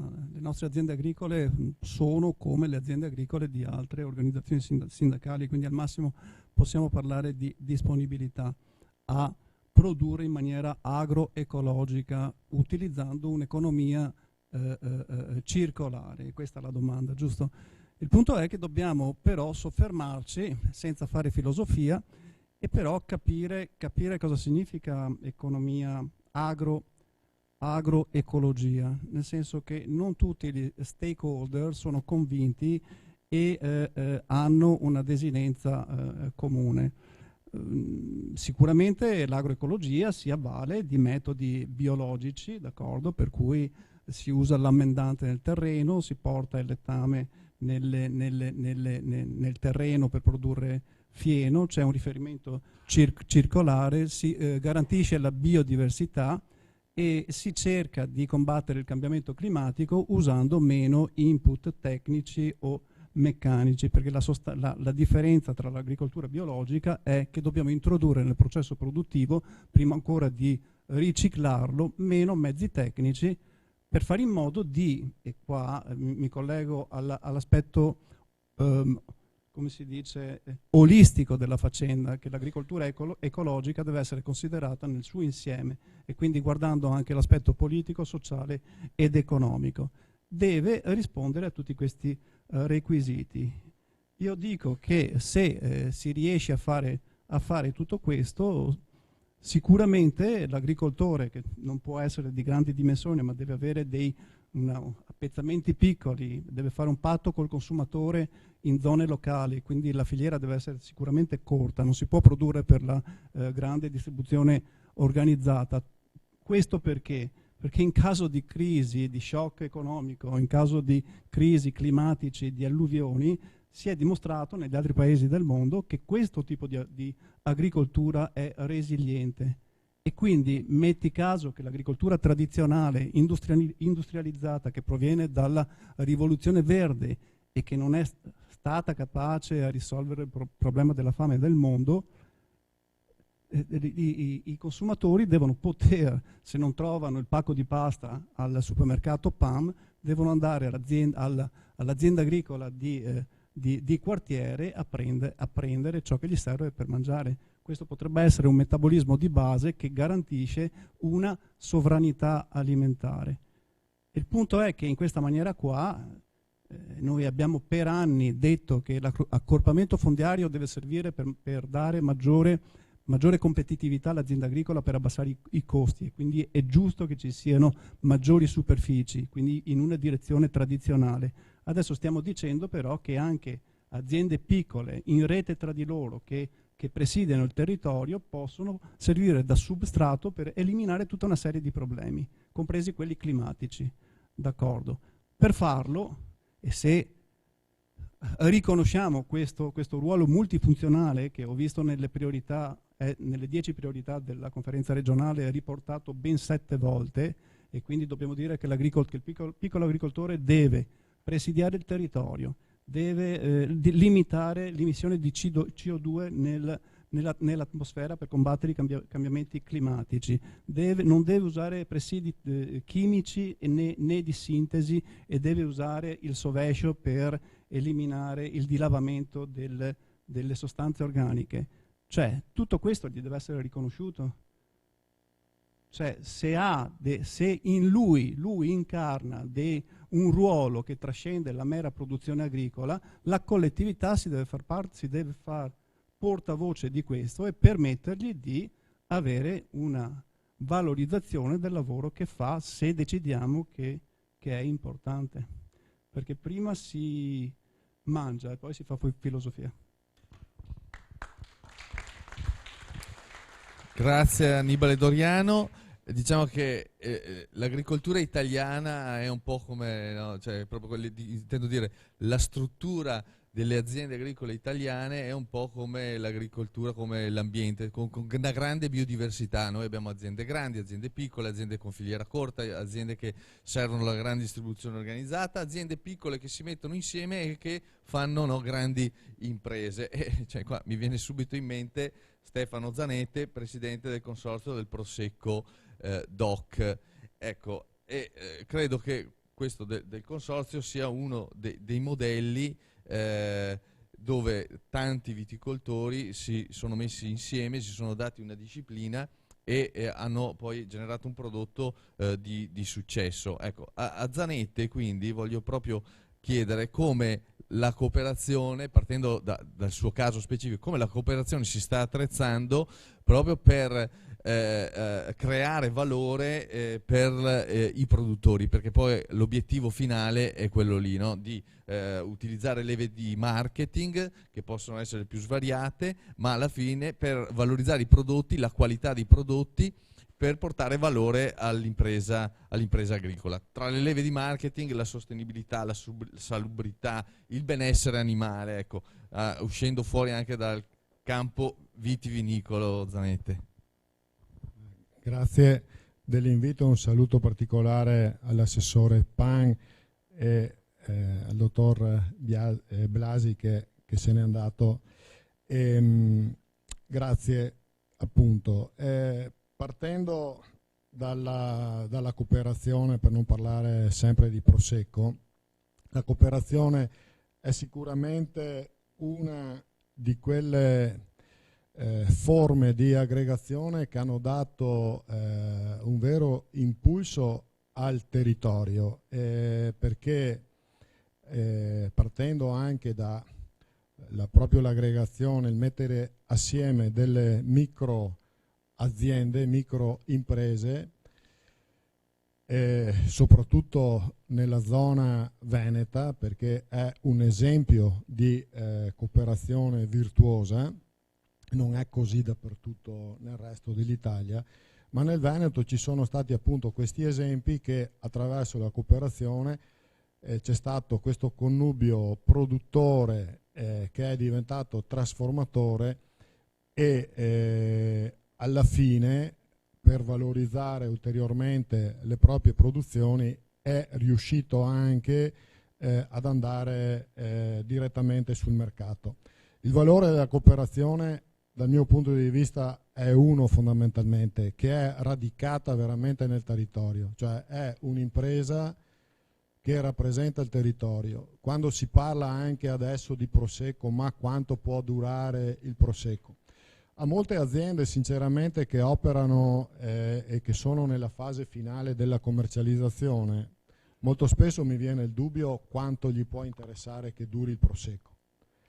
A molte aziende che operano alla fine della filiera, che utilizzano la produzione, la imbottigliano, sono anche molto veloci a fare uno scambio e andare su altri prodotti che sono molto meno costosi, che non hanno la tracciabilità, danno un reddito sicuramente maggiore, ma che alla fine non tutelano un territorio, ma tutelano le aziende. La cooperazione non può fare questo. La cooperazione ha le aziende che hanno piantato i vigneti e quando uno ci crede in una determinata denominazione va a piantare dei vigneti che ha la presunzione e la speranza che possano durare quantomeno fino al momento dell'estirpo con valori e una remunerazione valida. Quindi l'atto speculativo, il distrarsi in quello che può essere la valorizzazione del prodotto all'interno della cooperazione, dal mio punto di vista non c'è. Non sono tutte sicuramente brave e virtuose, cioè bisogna essere anche critici. Io lo sono sempre per mio carattere. Ci sono delle cooperative che non fanno assolutamente il loro dovere, perché nel momento che per avere la pretesa di essere nel mercato vai in una forma concorrenziale con chi fa di lavoro l'imbottigliatore e non sei in grado poi, perché utilizzi il socio come ammortizzatore attraverso il pagamento delle uve per stare nel mercato in modo concorrenziale, direi fra virgolette sleale, questo non è un esempio di buona cooperazione. Io parlo di buona cooperazione quando riesce a fare tutto il processo della filiera andando a valorizzare giustamente il prodotto dei propri soci, che sia uva, vino, latte, carne, cioè, gli esempi ci sono. E anche il fatto che non c'è la possibilità di andare a delocalizzare la produzione. Qui siamo, come dicevo prima, radicati. La cosa importante è quello che si vede che è stato un punto di chiave di svolta, è stato anche il fatto di avere la disponibilità e la convinzione che mettersi assieme realtà che magari più piccole, creando dei poli interessanti, questi hanno avuto ragione poi dal mercato. E per quanto riguarda la sostenibilità, il dottor Blasi ha fatto un bellissimo passaggio. La sostenibilità è diventata un tema assolutamente fondamentale. Non si parla più di qualità, perché la qualità è già un prerequisito. È vero che bisogna produrre meglio andando a ridurre quelle che sono le risorse, quindi si parlava di acqua ma anche di fitofarmaci, di medicinali nel caso animale, migliorare le condizioni di lavoro anche di chi opera, quindi della manodopera.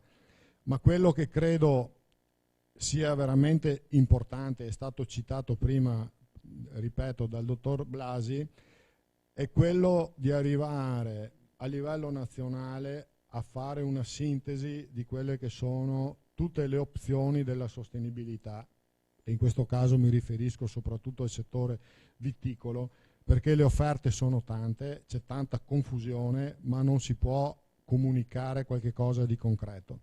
Allora, quello che io ritengo sia veramente, che potrebbe diventare anche, come diceva Antonio, una leva di marketing per il futuro, che è quello che richiede, come diceva Blasi, la grande distribuzione, ma richiedono anche i monopoli del nord, è una sostenibilità che non è puramente ambientale.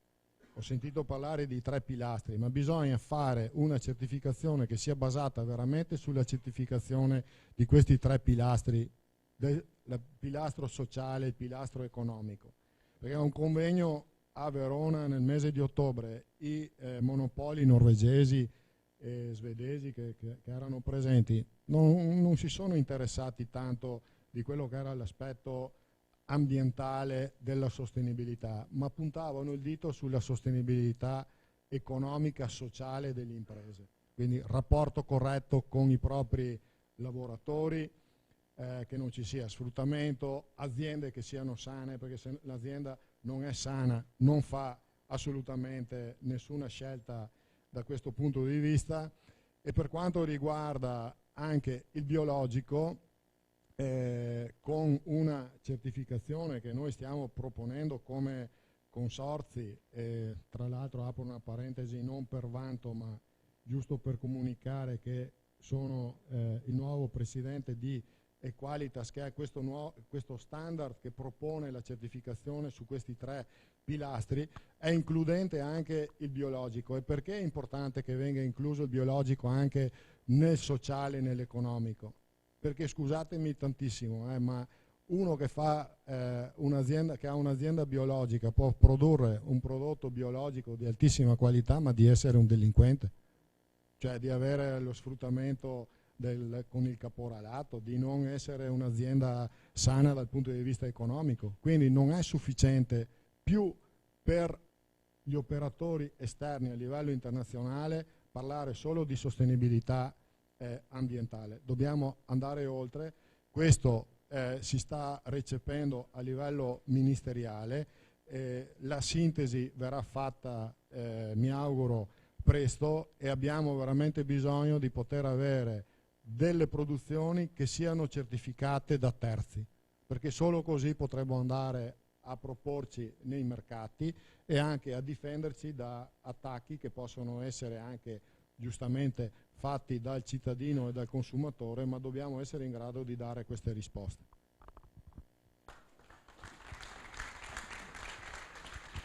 Grazie a Stefano Zanette per questo richiamo. Questa è una battaglia che la sostenibilità, che non è solo appunto la sostenibilità ambientale, la sostenibilità dell'impresa e la sostenibilità delle relazioni che l'impresa ha con i suoi fornitori, con tutti quelli che gli girano intorno. E questo esempio dei monopoli del nord Europa che hanno manifestato più sensibilità alla sostenibilità sociale che a quella ambientale è proprio la dimostrazione. Credo che questo obiettivo quindi di una certificazione che sia riconoscibile e che sia uguale per tutti, che sia fondata sui 3 pilastri della sostenibilità, sia un obiettivo imprescindibile non solo per perseguire l'obiettivo sostenibilità, ma anche per perseguire l'obiettivo economico. Quindi l'apertura che prima ha fatto Blasi credo che sia molto molto importante, perché è proprio sulla riconoscibilità della certificazione che un altro settore importantissimo della nostra agricoltura, importantissimo diciamo non tanto in termini di valore assoluto quanto di trend, cioè il biologico, no? Sulla riconoscibilità di questa certificazione univoca a livello addirittura internazionale ha fondato il successo.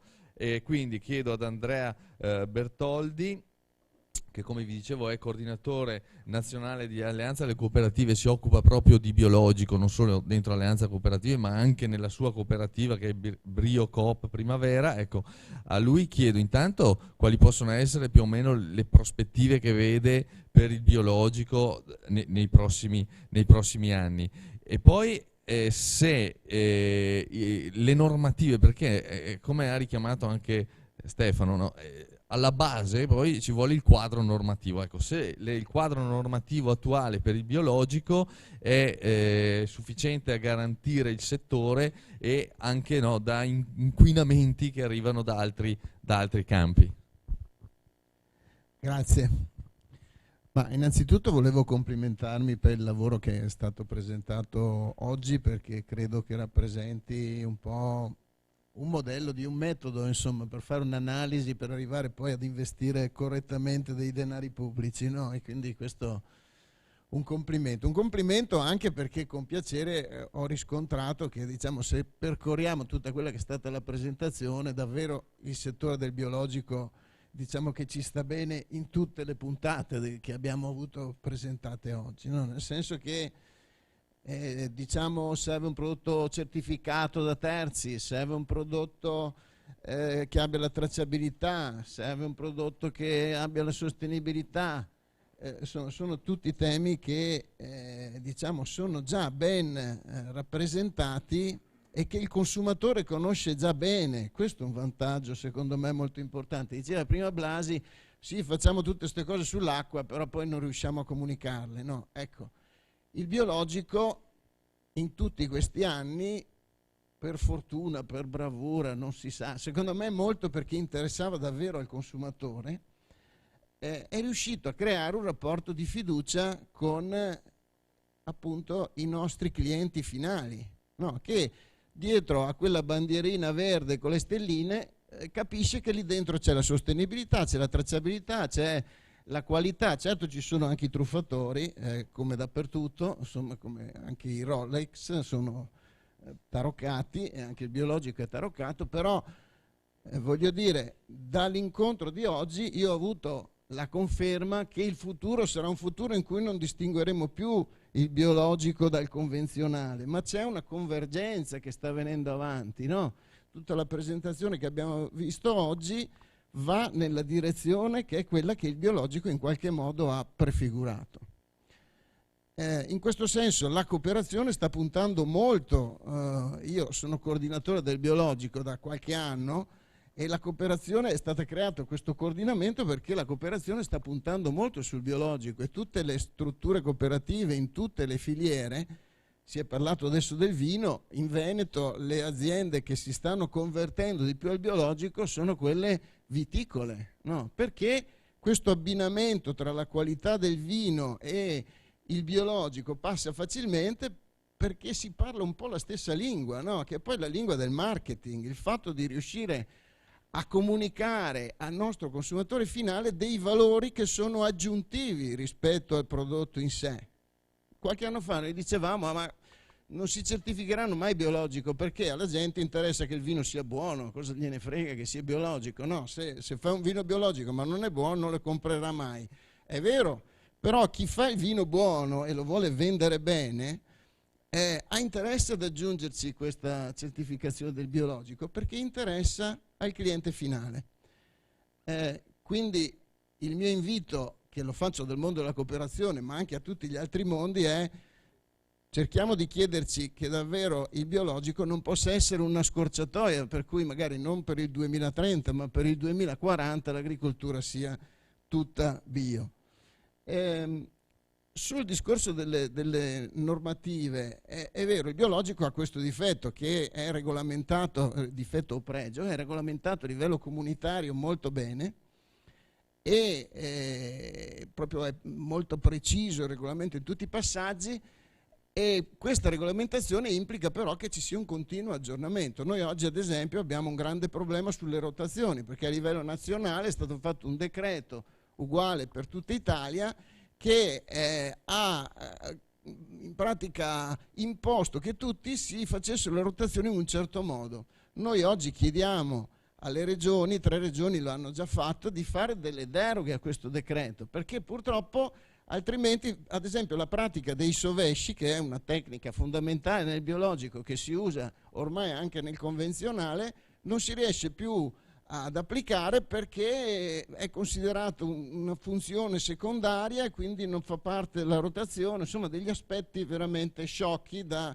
mettere a posto. Dobbiamo trovare attenzione in questo senso, ne ho parlato prima anche con Fregolent, per cercare di correggere questa cosa. Oppure abbiamo un problema che riguarda i fosfiti, perché ci sono dei mezzi tecnici, mi dispiace sia andato via Blasi perché lui un po' c'entra con questo problema, noi usiamo dei mezzi tecnici autorizzati per il biologico che però hanno questa contaminazione da fosfiti e ci troviamo queste contaminazioni nei nostri prodotti e il cliente ce la contesta, per legge non dovrebbero esserci. Anche qui c'è bisogno di dare delle risposte veloci e qui non compete alla Regione ma compete al Ministero. Grazie. Grazie Andrea. Perdonami la battuta, a volte si vende del vino biologico anche se non è tanto buono, tanto è forte l'appeal, no, del biologico. Allora, qua secondo me l'espressione convergenza, no, tra biologico e convenzionale, ecco, mi ha colpito e credo che sia un po' la direzione dove bisogna andare, no? La convergenza tra biologico e convenzionale per un'agricoltura sempre più sostenibile, e qui invito, no, a fare lo sforzo, ad aprire anche il ragionamento che aveva abbozzato Lodovico Giustiniani sulle nuove tecniche di miglioramento genetico, no? Qui noi dobbiamo abbattere è il momento di abbattere tutte le barriere ideologiche e di utilizzare tutta la conoscenza che abbiamo per fertilizzare un po' non solo la nostra agricoltura ma anche le nostre menti, perché in realtà la competizione è sui mercati internazionali. Ecco, a questo punto io, prima di passare la parola all'assessore Pan, ricordo ancora una volta il questionario che avete all'interno della del vostro kit, compilatelo perché aiuta, come vi dicevo prima, a capire meglio gli organizzatori dell'evento come migliorare ancora di più la nostra capacità comunicativa.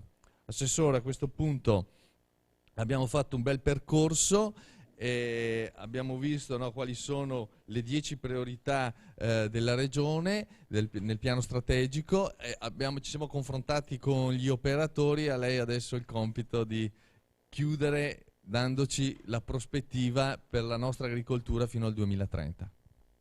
Sì, buongiorno a tutti, vi ruberò proprio poco tempo perché ormai abbiamo sforato i tempi e quindi non voglio, però devo ringraziarvi innanzitutto per tante sollecitazioni che sono arrivate stamattina. Prima parlavo col dottor Blasi e noi siamo l'unica regione che ha fatto questo in questo anno, e quindi io sono più onorato di concludere insieme a voi questo percorso di un anno che getta le basi della strada che noi dobbiamo compiere fino al 2030. Noi ci siamo posti questo lungo obiettivo perché pensiamo che ragionare a breve non sia più il momento, ma dobbiamo fare questi ragionamenti insieme per appunto cercare di sbagliare il meno possibile. Avete visto quante incertezze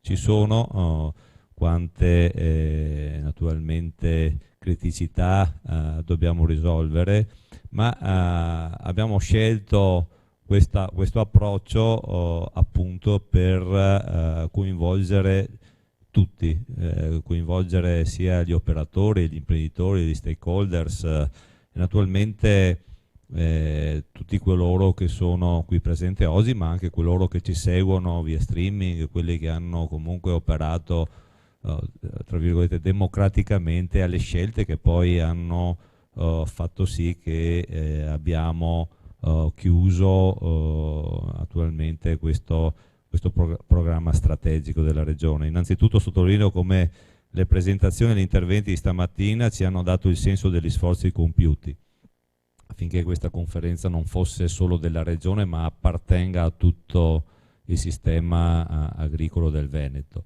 Abbiamo invitato più di 310 sigle, ciascuna rappresentativa di persone e di interessi che hanno a cuore lo sviluppo dell'agricoltura, dell'agroalimentare e del rurale in più aspetti che lo connotano dal punto di vista sociale, ambientale e di qualità. Abbiamo avuto più di circa più un migliaio di persone che sono state coinvolte via streaming in questo percorso e più di 123 sigle che hanno dedicato tempo ad esprimere le proprie preferenze, osservazioni, consultazioni online, comitati naturalmente che si sono espressi e naturalmente ringrazio il comitato organizzativo e tutto il tavolo verde che ci ha anche regionale che è stato coinvolto. I documenti elaborati e presentati oggi danno conto del fatto che questa trasparenza e questa partecipazione non è solo di facciata, ma hanno contribuito questi interventi a determinare le scelte e le strategie. Ho voluto questa conferenza naturalmente insieme a voi perché naturalmente coinvolgere le comunità delle persone è necessario per condividere le esperienze, condividere gli errori.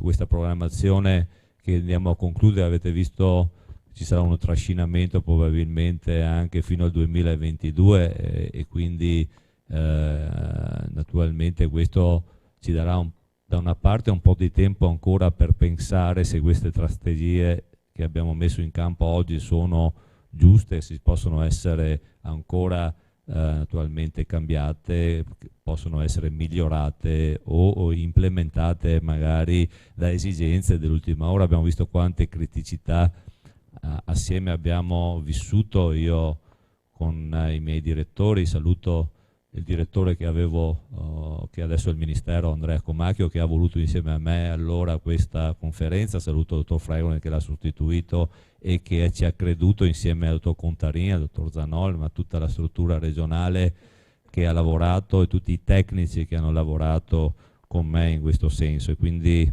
io adesso non voglio tediarvi a lungo su tutto quello che è stato messo in campo oggi. Diciamo che i 4 punti essenziali, quelli che abbiamo portato oggi in campo, che sono quelli della sostenibilità, prima di tutto adesso parliamo tutti di sostenibilità e quindi è quella il cardine, l'autostrada che ci guida, la parola d'ordine che va comunque declinata nelle quattro comunque parole chiave che sono l'impresa e territorio, che abbiamo visto, la multifunzionalità, quindi diversificare è assolutamente essenziale, l'economia circolare che ci chiede naturalmente l'Europa, ma ce lo chiede anche ormai l'ambiente, la cittadinanza, quindi assolutamente chiudere questo cerchio è diventato indispensabile, però con delle regole certe, perché poi abbiamo visto che anche su questo tema ci sono molte cose da dire, e naturalmente lo sviluppo delle aree rurali. Imprese del territorio che hanno bisogno di essere, si è parlato di resilienza, ma io parlerei anche di reddito delle imprese, è emerso più di qualche voce stamattina, quindi il reddito che è diventato punto cardine, quindi la sostenibilità economica, sono d'accordo anch'io con il Presidente Zanetta, cioè, oltre a quella ambientale noi dobbiamo dare il reddito alle nostre imprese, ai nostri imprenditori, perché senza un reddito certo non si fa impresa e non si percorre questa strada che va verso naturalmente anche poi a un rispetto dell'ambiente. Io ho sempre detto nelle mie conferenze che comunque se c'è un comparto che ha rispetto dell'ambiente e che sull'ambiente ha fatto ci lavora e lo mantiene, è il mondo dell'agricoltura, delle nostre imprese. Dobbiamo ringraziare i nostri imprenditori agricoli che ogni mattina si alzano e vanno a mantenere il nostro ambiente in ordine, perché e qui vedo sono presenti anche i consorzi di bonifica che saluto. Prima c'è il presidente Romano, ma c'è Ferraresso in fondo che è rimasto e lì noi ci giochiamo con l'acqua e l'ambiente, il nostro futuro, il nostro Veneto. Su questo ha fatto scuola, ha una tradizione, ma ricordo che metà dei contributi sul piano irriguo nazionale sono arrivati in Veneto grazie ai progetti che abbiamo messo in campo, cioè siamo partiti anni prima per arrivare adesso, come stiamo partendo adesso per arrivare all'obiettivo della strategia regionale per quanto riguarda la PAC. Noi vogliamo dire la nostra sulla PAC, vogliamo dirla in maniera forte, poi farò un inciso su questo. Poi naturalmente abbiamo parlato di diversificazione, di bioeconomia e quindi di economia circolare, l'efficienza produttiva, le criticità ambientali, tutte parole che hanno un senso anche futuro e lo avranno sempre di più, legato anche ai cambiamenti climatici che per quanto noi possiamo pensarla in maniera da una parte o dall'altra sono ineluttabili e naturalmente ci stanno già dicendo qual è la direzione dove noi dobbiamo marciare. Quindi lo sviluppo delle aree rurali passa attraverso e dovrà passare attraverso gli investimenti strutturali, investimenti sui giovani, investimenti sulle nuove tecnologie. Quindi io vedo un'azienda agricola sempre più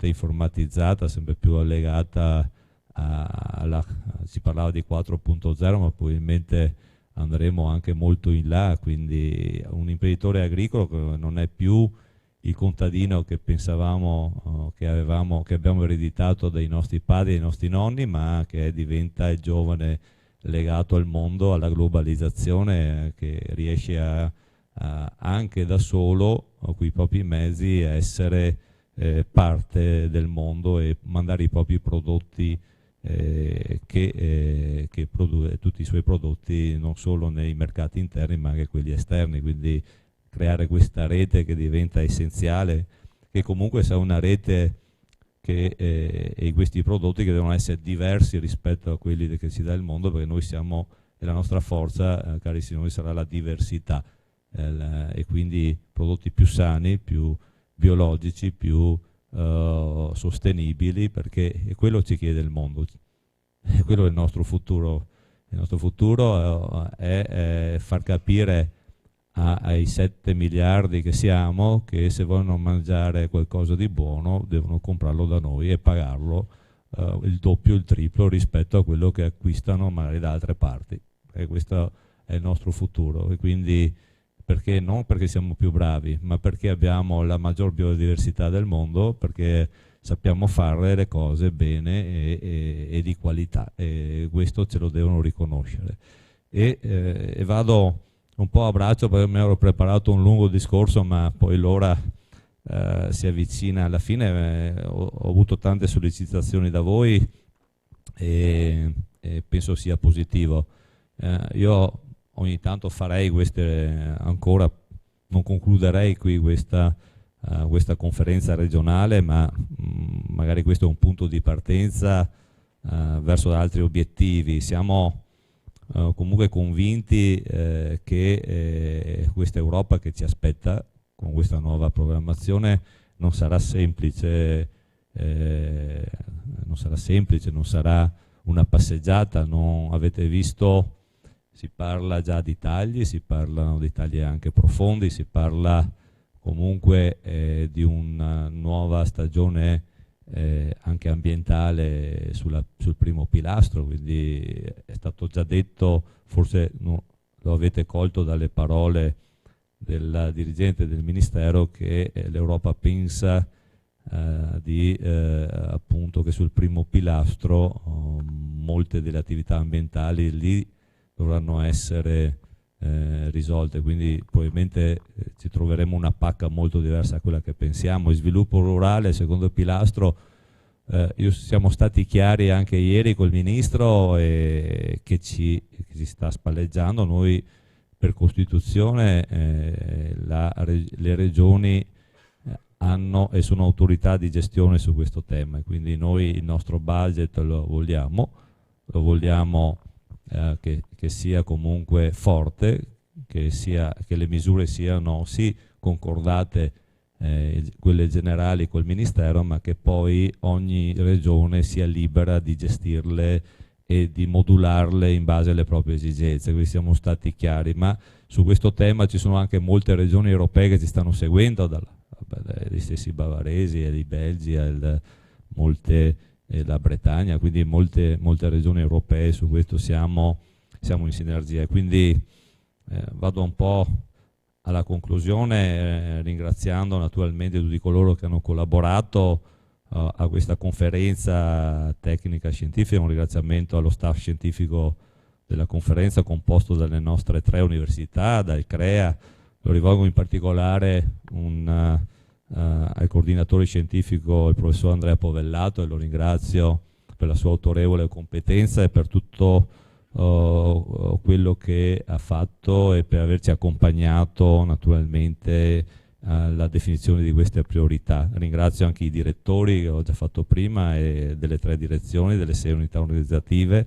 Non voglio dimenticare nessuno oggi, e naturalmente per la competenza, e tutti i collaboratori della Regione Veneto che mi supportano e aiutano il sottoscritto nella sua umiltà di ascoltare sempre tutti in questa strada importante, e soprattutto a guardare avanti verso il futuro. Quindi grazie veramente a tutti, e naturalmente qui non è un punto di arrivo ma un punto di partenza, e noi speriamo di aver fatto bene le cose, e aiutateci ancora ad accompagnare l'agricoltura del nostro Veneto verso non solo il 2030 ma anche oltre. Grazie e buona giornata a tutti.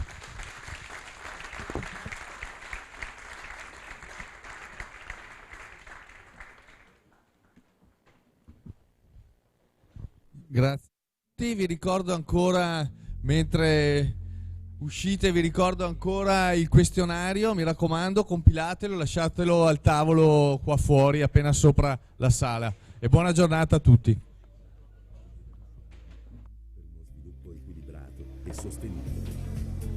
Il percorso che ha portato alla conferenza regionale è partito dalle 5 aree tematiche che hanno guidato la fase di analisi iniziale. Dal loro approfondimento sono stati individuati 32 fabbisogni regionali e 43 opzioni strategiche. Lo step successivo è stato il confronto con i protagonisti del sistema agricolo e dello sviluppo rurale. 123 partner hanno partecipato attivamente alla valutazione dei fabbisogni e alla definizione delle priorità regionali. La Regione presenta una strategia in linea con l'Agenda 2030 e gli obiettivi della politica agricola europea. Nuove sfide, nuove prospettive, per un unico obiettivo: lo sviluppo sostenibile del sistema agricolo e rurale del Veneto.